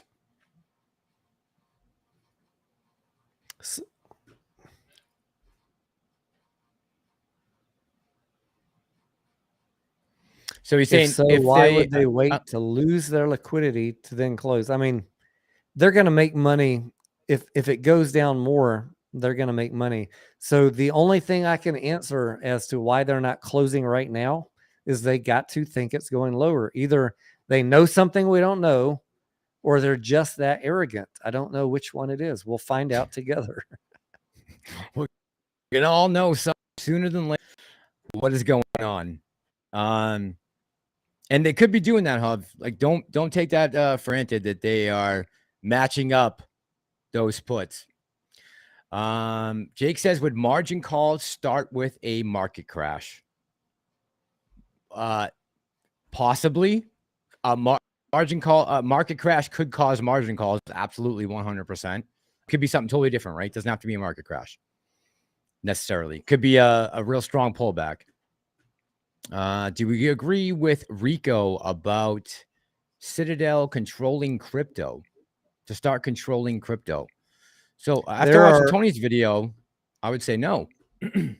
Well, I did a video on USDC, the stable coin that is partnership between Coinbase and Circle. And I've talked about crypto many times because I see people saying after the MOAS, I'm never doing stocks again. I'm moving into crypto. Guys, you're already too late. Crypto is going to be as managed by these big guys as stocks are. You're going to have no safe haven. So learn to play with them, not against them in the future. Absolutely. Citadel and Virtu and BlackRock, all of them are going to be controlling crypto a year or two from now. It's already in motion. This is not trust me, bro shit. You're going to see Circle go do an IPO by the end of this year, and BlackRock is a heavy investor in them.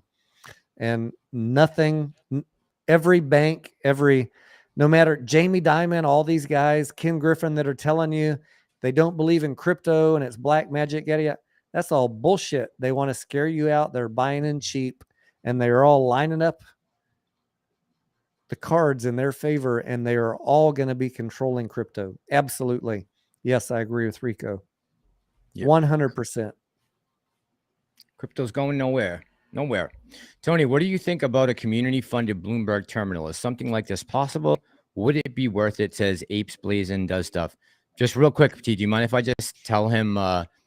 So just in case, Apes, if you are ever looking for a Bloomberg terminal and have access to it, certain colleges and schools, you can ask Al from Boston about this if he opens up the comment section, like Bentley College, have Bloomberg terminals at their library, especially business schools, schools that have economic departments or that you can major in, business administration or economics. They will have more than likely a Bloomberg terminal at their library, if not more than one.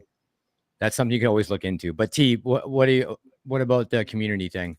Someone asked me that in my Discord a couple days ago, or maybe it was on Twitter. I don't remember which at this point, because I've had a couple peanut butter whiskeys. But what the question back for me was, is what is the terms of service right? The TOS. Are you allowed to have a community Bloomberg terminal? I don't know. I don't know the answer to that. So I don't either. that would be How my does first Kevin question. do it? He's got it, or he's got one, right? Meet Kevin. He's got a Bloomberg. Yeah. Yeah. Yep. I mean, they're expensive. I've looked into them. They're a couple grand a month. I'm just not, I can't justify that on my own right now. Maybe if I had Meet Kevin's portfolio, I should. Yeah.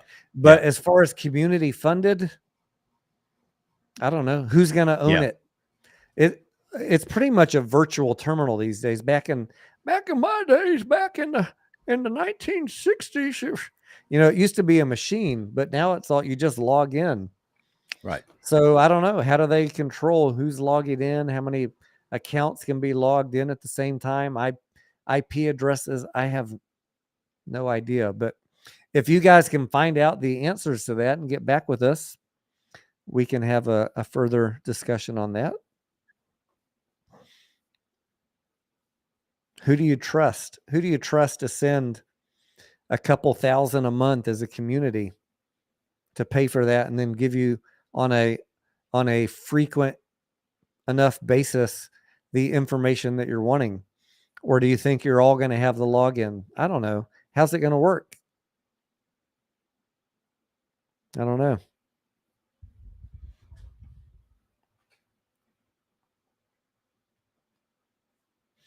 Eric says, Tony and Massalorian, explain in simple terms, simple ape language, what we need, what we have to see in a perfect world for us to MOAS. You just wanted me to say MOAS, didn't you, Eric?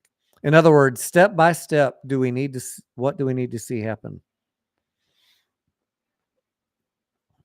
We need to see short interest continue to rise, cost to borrow continue to rise, and then a catalyst. It's that simple. You need a catalyst to get the shorts scared enough to cover, Eric, or you need a catalyst that is compelling enough for retail money to come in off the street and buy the stock, like all these freaking plays that you've seen in the last year: BBIG, Ethereum, oh man, REDBOX right now, FAMI. There's been a dozen of them. MULLEN, I mean, they're still rope-a-dopes in on MULLEN.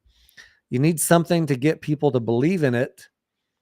And that is what I said on Twitter the other day that is going to make this thing run up. Either FOMO money or short covering money in combination with a catalyst will cause the MOAS.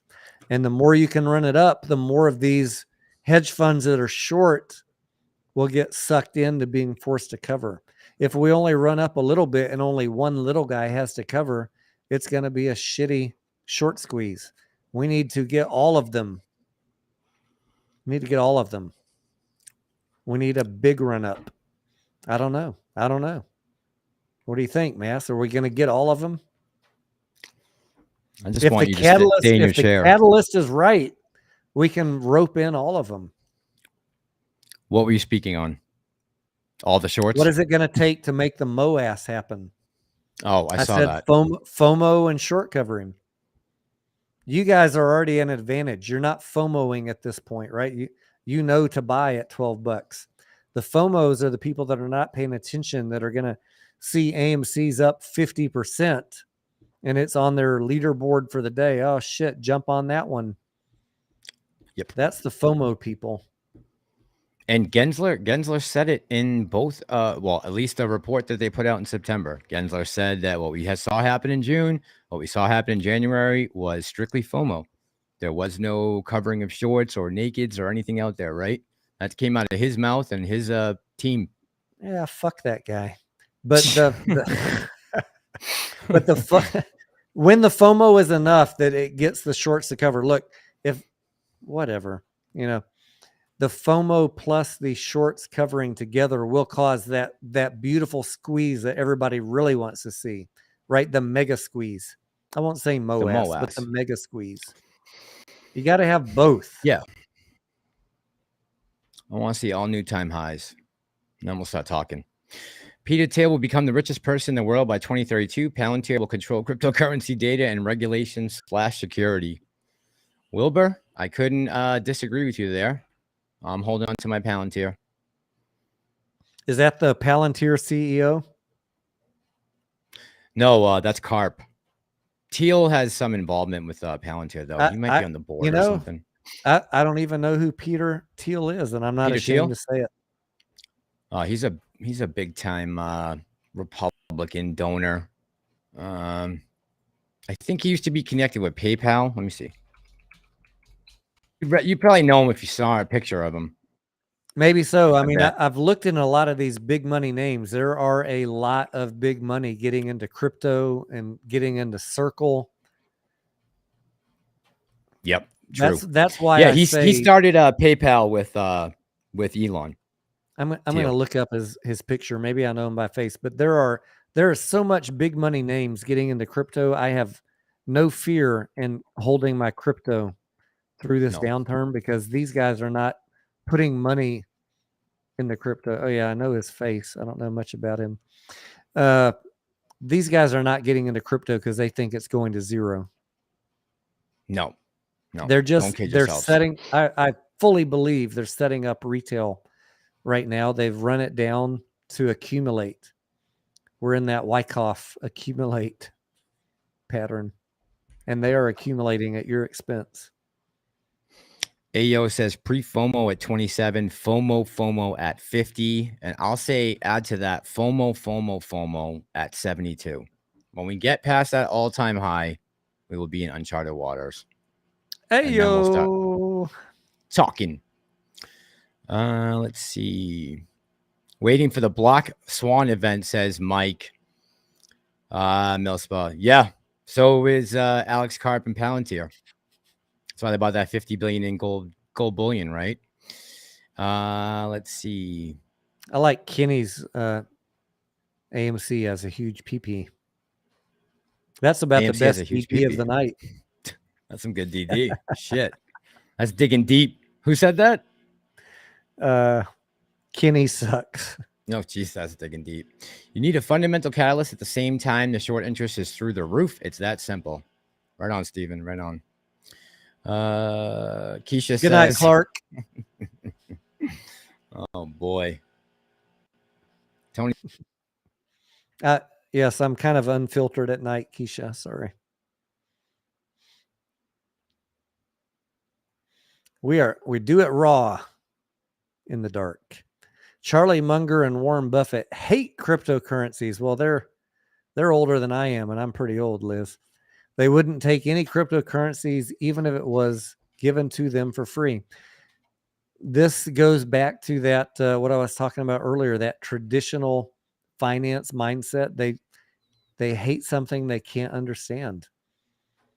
And I'm just at that age and hang out with a couple people younger than me that I can bridge the gap and see the potential of cryptocurrency. And I'm sorry that Warren Buffett and Charlie Munger can't, but crypto is the future. Maybe not 19,000 different altcoins, but Bitcoin and Ethereum and a handful of others will stand the test of time.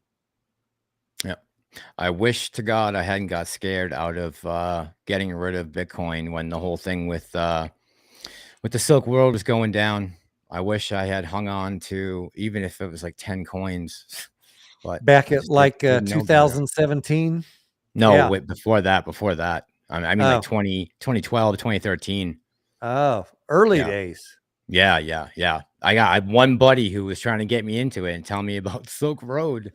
He's like, you can get things on there that you can't even imagine. And I'm like, yeah, but that seems risky though. Buying these coins, then how is this tracked? That's the first time I learned about blockchain and stuff. And I'm like, this sounds so sketchy. But yeah, the government scared you back then, right? By saying that it's only drug dealers using it and hitmen. Even I back then was very skeptical also and did not buy in. So my loss. Yeah. I'm paying for it now, but I'm a believer now. Yeah. It could be worse. I saw a guy in England who threw away a hard drive with 300 Bitcoin on it, and they're going through a trash dump in England trying to find it. It was he somehow got it thrown out, and I guess they've spent almost $1 million trying to recover it now, but it's got $30 million worth of Bitcoin on it, right? So, but I'm it could going be to say worse. to Warren Buffett and Charlie Munger, 20 years ago, you would have laughed if I told you that people were not going to have a checking account and wouldn't carry cash. Yeah. I have 0 checks and I don't carry cash. And I know Ape Father thinks that's pathetic, but why would I carry cash? I don't know. I'm a big cash guy. I always got cash. I don't know why.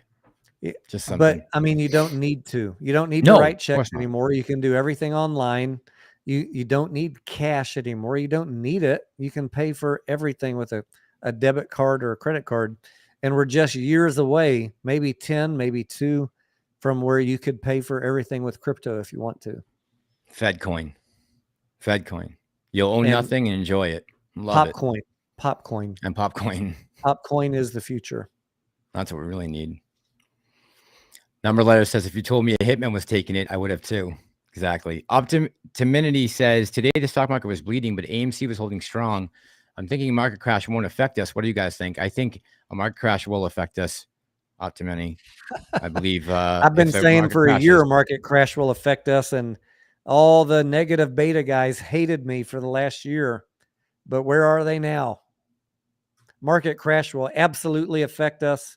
I've been saying that for a year, and I will not retreat from that statement until the point that the hedge funds lose so much money that they got to cover, and then that's a separate event. But if the market crashes, we will fucking go down with it. Absolutely. No. Yeah, no doubt about it. AMC is not a haven for big money to run to in the market crash. That you're kidding yourself. Everything money will be drained out of the market in a market crash. Yes, so but we might get a bounce if somebody gets in trouble. That's a separate issue. Right, different story. Margin call or something like that is completely different. Yeah. Yep. Yuckerfurta says cash is dirty. I like dirty. I like my money, like my martinis. Dirty. Dodge Cult member says gold is a real joke. People keep saying that, but I have all the faith in the world in gold. It's held up to the test of time. I think it will always be worth something to someone. Just jumping on, Natsuka, good evening. Did you cover being switched from the Russell 2000 to the Russell 1000, bullish or bearish? So someone put this in my comments the other day about the Russell. I know back last June, GME possibly was or did get into the Russell, right? 2000. But I remember AMC was like right on the cusp, but I don't think anything's happening with it this year, right? I could be wrong though. Yeah, I didn't see anything. GameStop, yeah, that was June 25th, 2021. GameStop went into the Russell 1000.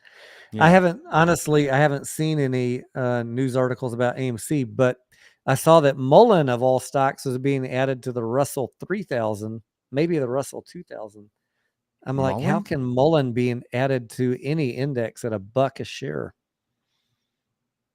I'll have to dig into that on AMC. I didn't see that. No, me neither, Natsuka. And someone mentioned in the comments from a video I did a couple days ago, and I went looking for it right after I saw the comment and couldn't find it. So could be on me though. I don't know. Jason, have a good night. Thank you very much. Ape named Roscoe says AMC will be going to the Russell 1000. Yeah, we need a higher market cap, right? We need an Asian Swan Dark Latin. What? Kenny sucks. Prometheus says there's a guy that is friends with Parlay Revival Channel that can't remember his password on his hard drive for 40,000 Bitcoin he bought from back when it was less than $1. 40,000 Bitcoin, and he can't remember the password. That's a problem. Yeah, I read about another famous guy that couldn't remember he had a shit ton of Bitcoin and he had like 2 attempts left on his password. Oof. Oh, I'd be panicking. I'd be throwing up everywhere. Let's see. 1 year ago, GameStop was 270 and AMC was 63. Wilbur George says, yeah, that's what I was thinking because our cap was so high. Dubiwa says AMC is moving to the Russell 1000. Natsuka says no, we are in the Russell 2000 for the last year, and we are being moved to the Russell 1000. Personally, I think it's pulled us down. Okay, gotcha, Natsuka. Okay, yeah, I guess the AMC I didn't differentiate. Makes more sense. That makes more sense, my friend. I guess I always assume AMC first and foremost. Red Star 7311 says MULLEN cars actually look good, less generic looking than other EVs. Can they put them out on the line and pump them out though? Red Star is my concern. I know they look great, but they only got one of them right now. I like to see them get some cars out on the road, people driving them around. Optimini says, I agree with Ron. Have a good night. Gold is the only real money. Optimini says, I agree with Tony about the market crash. It will affect us, but do you think it will trigger? Possible, right? Tony, do you have any thoughts on that about it triggering haircuts? He might have stepped away. Liz says, yes, there's a guy who has 200 million of Bitcoin and he tried 8 times to access. Oh my God, that must be so nerve-wracking. I can't even imagine. See, I think I have it bad, and then something like that comes up, and I'm like, all right, it's not that bad. We're on a mission for God to screw up Wall Street up their ass with a cactus, says Doc Zeno. Red Star says, I feel you. MULLEN cars are made in China. How are they going to pass DOT safety standards? I mean, Neo's made in China, but they're still passing. They're going into Europe right now, aren't they? I think a Neo's about to start launching in somewhere in Europe. I forget where. I've been trying to dig into that, and I've spent more time than I should worrying about a $1 company stock. But so they had a car called the Dragonfly, which they got in a big fight with the supplier that was a car from China.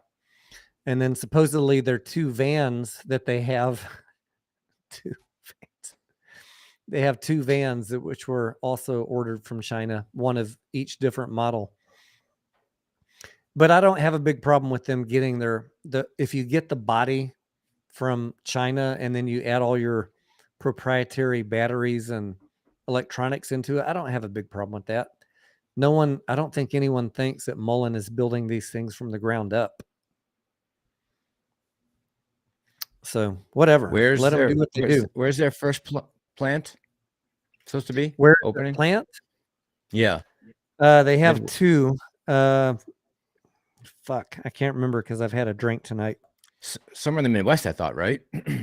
I think it's like Tennessee and Mississippi. I forget. Oh, it's south. Okay. Yeah, both of them are south, and I showed a photo of them the other night. Were you on that live stream where I put that photo up of their factory and said, "What's wrong with this picture?" No. That must have been one. Oh, yes. It was the empty. Yeah, it was the empty floor. Empty. Yeah, it was a factory with 1 van. You remember they have 2 vans. Mm-hmm. So, these hedge funds, the ones that are suing them for false information, are keeping track of import invoices. They've only imported 2 vans. There's not like 10,000 being ready to be built out. They got the 2 prototypes. So the photo of their factory had 1 van on the factory floor, no tooling, no parts, nothing. No workers. No employees. So yeah, I'm not a big believer in MULLEN right now. Maybe if they get more money in and they can afford to figure it out, they'll be okay in 3 years. But right now it's a very risky speculative trade. But somehow they made it into the Russell 2000 or 3000. Unbelievable. I don't know. Yep. This is not the type of market where you want to be taking huge risks, guys, in a play like that. There's so many better EV companies to bet on right now. Like, why wouldn't you buy Tesla instead of MULLEN? I don't know. Some people still think it's going to squeeze. Maybe it will. I mean, it is a the cars are beautiful. The prototypes they have are beautiful. Yeah. It's a good looking vehicle, no doubt about it. Nice if they could put some numbers out though. Like to see some actual production. That would be awesome. Get into production, baby. Tunica, thank you. Mike is on point. Tunica, Mississippi is the MULLEN factory. The other one I want to say is in Tennessee or wherever they were. They're close enough where I'm contemplating driving to check it out. But again, is it really worth it for a $1 stock for me to spend a day and a half driving somewhere just to spy on them for a day? Would y'all like that? Would you like it if I drove over to the MULLEN factory and watched how many trucks and employee cars were going in and out? I mean, we can see the Google photos from the aerial shots, but maybe we should go do some recon. Maybe some of y'all live nearby there and you can go check it out. But the Chamber of Commerce says they're not hiring anybody. So what does that tell you? Oh, did they? Yes. According to Iceberg Lettuce or whatever company wrote the hit piece on them. You could always send Tom ZULOLO and his fleet of undercover drones. He does have he's got a broad array of people that are gathering inside information, 100% legitly though. Right. Not right. It's not conspicuous or right. There's nothing not nefarious illegal behind it. Nope. Don't sue me. Don't jail me, bro. I'm an up and up. The guy with 200 million in Bitcoin who has 2 more passwords said it's old news and he's okay with it at this point in his life. I thought that was kind of cool. Yeah, that's a man. I thought not closing at 72 was a mistake. I'm not remembering this. Usually what I find works for me in that scenario is just go to sleep and try not to think about it, and it will come to you in a dream. But if his password is some mumbo jumbo of 20 letters, he's fucked. Yeah. That's the problem with passwords. Deborah says, look, Ape Family, this whole thing isn't about us. It's about fighting for our freedoms. Government has gotten too corrupt, and we as a family are exposing the fact that they can't afford this movement. Right on, Deborah. I'm all about that. All about that. All in AMC says, hey, do you think REDBOX is a distraction so everyone jumps on it and then reg pull? It's definitely impossible in AMC, but Tony was just saying that you said that short interest was crazy, Tony, right? Like 800% or something? The short interest high. All right, 3 points. The short interest is high. The cost to borrow is ridiculous, like over 800%. 4 things. Oh yeah. Number CTB, 3. Yeah. Yep. Number 3, the short interest number of shares though is only 3 million, which they could cover in about 20 minutes of trading. That should be the big ding ding ding moment. Number 4, Apollo Management, as I tweeted out over 2 weeks ago, owns like 60 to 70% of this company.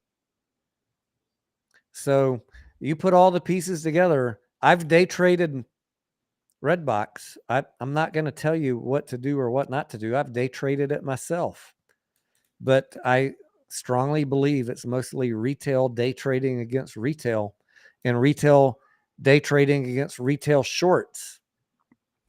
And at some moment, there's going to be a big red candle. The value of that stock is 45 cents a share. It's already been decided with the buyout offer. So whatever you're paying, good luck to you. But the rug pull is incoming. Would there be any companies out there right now that would be interested in any type of partnership or getting together with any of these? I mean, is there any other possibilities for MULLEN other than what they're doing that we know of right now? We're talking about REDBOX, right? Oh, I'm sorry. We're on REDBOX. That's right. We moved on. Never mind.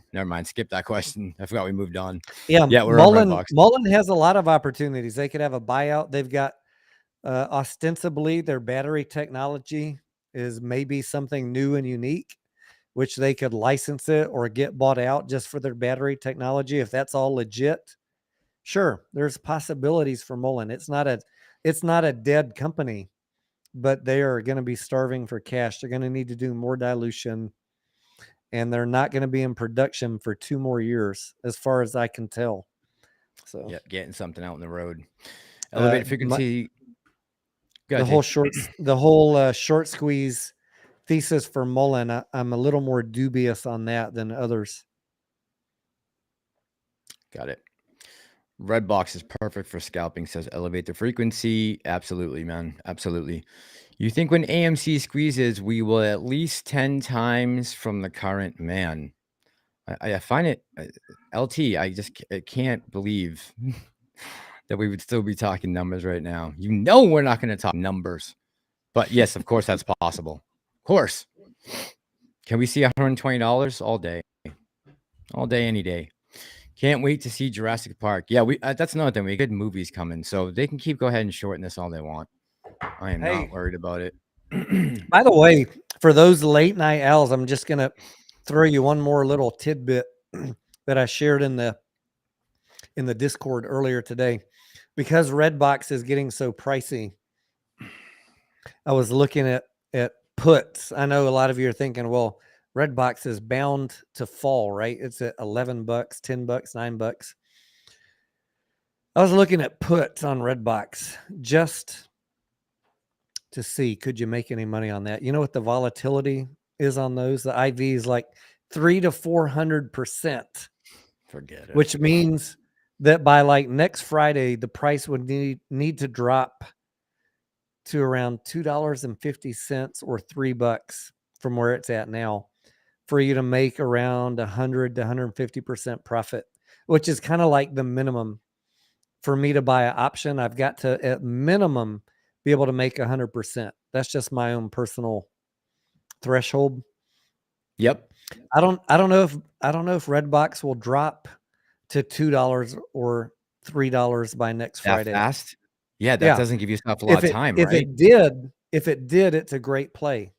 If it did tomorrow, it's a fantastic play. But the riskiness of that play makes, if you're thinking about buying puts on REDBOX, use a tool like Options Strat, or what was that other one? Options Profit Calculator. Use a tool and make sure you understand the IV and your payoff potential for different dates and different price levels, because usually by the time you think it's a slam dunk, they've already priced it in. And you're going to need a much bigger drop. You're going to buy a $9 strike when it's $9.50 right now. You're going to buy a $9 strike and not really make any money till it's about $3. That's how horrible the IV is right now. Yep. Not worth it. Just saying.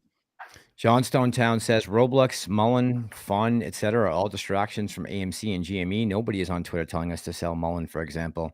Yeah, I haven't seen anybody talking about selling Mullen. J-Boy says, what do you guys think about DRSing your shares? I say go for it if you'd like to do that. Just be careful, because I know there sometimes can be issues as far as being able to get availability to them right away. Right, T? Isn't there some issue with that if you like with ComputerShare or one of those companies? As far as accessing, I know there's something about that. Yeah, I've talked on DRSing many times. I'm kind of like in the same position as Boss Blunt's on that. ComputerShare is a legit company. There's a lot of corporations that are partnered with ComputerShare for direct registration. And Charlie's Vids has put out some videos alleging that ComputerShare is complicit with DTC. I'd say do your own due diligence, but irrespective of all that, I do believe that there is a process involved to call or email or go on a website to go to ComputerShare at the point you want to sell. And then they're going to batch it up with everybody else in how many batches per day, I don't know. But then it's got to go back to Wall Street. It's got to be converted from your name at their broker. They've got several, to Seed and Company. And then they've got to try and sell it. You see where I'm going with this? Yes. This is all steps. Steps, adding delays. I don't want fuck to do with any of that. We got enough delays, yeah. I want to sell at the moment and the second of my choosing, and I don't want to be waiting in line with a million other apes trying to get on the phone or a website that's crashing with ComputerShare. So like I said last night, God bless you. If you're in DRS, thank you for your service. Thank you for your sacrifice. It's definitely beneficial to prevent loaning of shares and rehypothecation, but I am not doing it. It's not for me. That because I'm greedy. I want to sell when I want to sell. That's it. Sorry. Yeah. Yep. That's my issue with DRS too. And I understand that some people like it if they're holding long-term blue chip stocks. I get it, but it's something totally different with the squeeze play. Corey says, I just want them to put it at the glitch prices like over 1K, then force them to start cover. Corey, so I have a theory on this that a lot of us are so hyper-focused on EMC and GME. We're looking at we're looking behind, in front, to the side, every price, every number that has to do with AMC. And I bet you across the market, there's glitches like that all the time. We're just having to pick these out because we are so hyper-focused. Now, that's not saying there isn't some coordinated attack on the numbers. Aren't the real numbers, but that's just an opinion that I had for a while. We're just seeing it so much because we're so over-focused on those two stocks in particular. Across all the market, 40,000 or so different IPs out there, you would think that that might happen more than once. Probably happens a lot. When are they going to announce the GME stock split? Says Iron Man 27. Stock split, dividend ratio, and execution date. So they haven't actually gave us a hard date for that yet, Iron Man 27. We're still waiting on that info for a hard date. Not in yet. Sergeant Beef says, in DRS. Just take into account what Tony just said. Sergeant Beef, that's all I would say. Let's see. Agree with Tony here as well. I like the DRS. Oh, someone said no DRS for me. I like DRS as an idea, but I could not be okay with that. What if you missed the chance? Yeah, exactly, Apes. That's T's point. That's T's point. All right, guys. It is 10 minutes to 1, and I have to be up in 4.5 hours. Holy shit. Yeah. So I think we're going to cut it here because I still need to work a real job in the morning? Yeah, unfortunately. Hey, God bless you for putting all this time in for the apes. Guys, give Massalorian a thumbs up. Give him a like. Do something. I'll take a like. Drop a comment in the chat. Drop a comment in the fucking video after he goes offline. You know, that helps his YouTube algorithm. Once he's done, go drop an extra comment. Give him some engagement. Go watch some of his videos. This guy is putting in the work for you. We're trying. We love you, Massalorian. You are the bomb. Back at you, T. Back at you. Yes. The nice thing is Tony has 3 videos in the last 24 hours. I will be re-uploading the video from earlier as soon as we cut off the live stream. It's another thing I have to do when we get out. So, but Tony's got 3 good videos, guys. Go check them out. Go to Tony's channel. He's got one on the vote from Adam Aaron. He's got one on, actually, the Fed coin is an older one. The one on, oh, help me out, T. Crypto. The one on crypto yep. rules. Crypto and the bill. Yep. And Gary Genler. And Genler and the SEC meeting today. All well broken down. Everything you need to know is in the video. And that saves the rest of us. I'm always available if you guys want to toss me some ideas on Twitter DMs or a community tab on YouTube or comments and videos. If there's something, you know, most of the videos I make are things that you guys either in comments or Discord are asking me about. I don't have time to watch every YouTube channel. I focus my videos on what I'm being asked about that is important to you. So feel free. If I get enough questions on the same topic, I will make a video about it. So hit me up. Sounds good, T. Sounds good. Guys, thank you so much. I see a bunch of people in the comments saying thank you. You are very welcome. And how do I stay up this late? That's a good question. Tony motivates me. Tony kind of... I send him an occasional shipment of vampire blood, but I'm trying not to get him hooked. Keeps me going. Keeps me going. Keeps me up and awake. All right, guys. Thank you so much. Everyone who came tonight to help mod. Thank you to the mods. All the creators who came into the chat tonight. Thank you. Tony, God bless I'm you, gonna sir, for say, coming by. yeehaw, motherfuckers. We're gonna be so fucking rich. God bless AMC. God bless Adam Aaron, and God bless Massalorian and each and every one of you. Thank you for watching tonight. Tomorrow, what do we got? Tomorrow's Thursday, right, Mass? Yes, tomorrow's Thursday. 2 more days to salvation, and if not, well, the Moass is just 2 weeks away. God. We're one day closer every day. We're closer. We're closer. Fuck the haters. That's Fuck right. the hedgies. That's right. T, thank you so much, man. Appreciate you, brother. All right. Thank you, bro. Love you guys. Have a good night. Thank you, everyone who came by. Appreciate it. I will read the poll. Thank you, ladies. Good night, guys.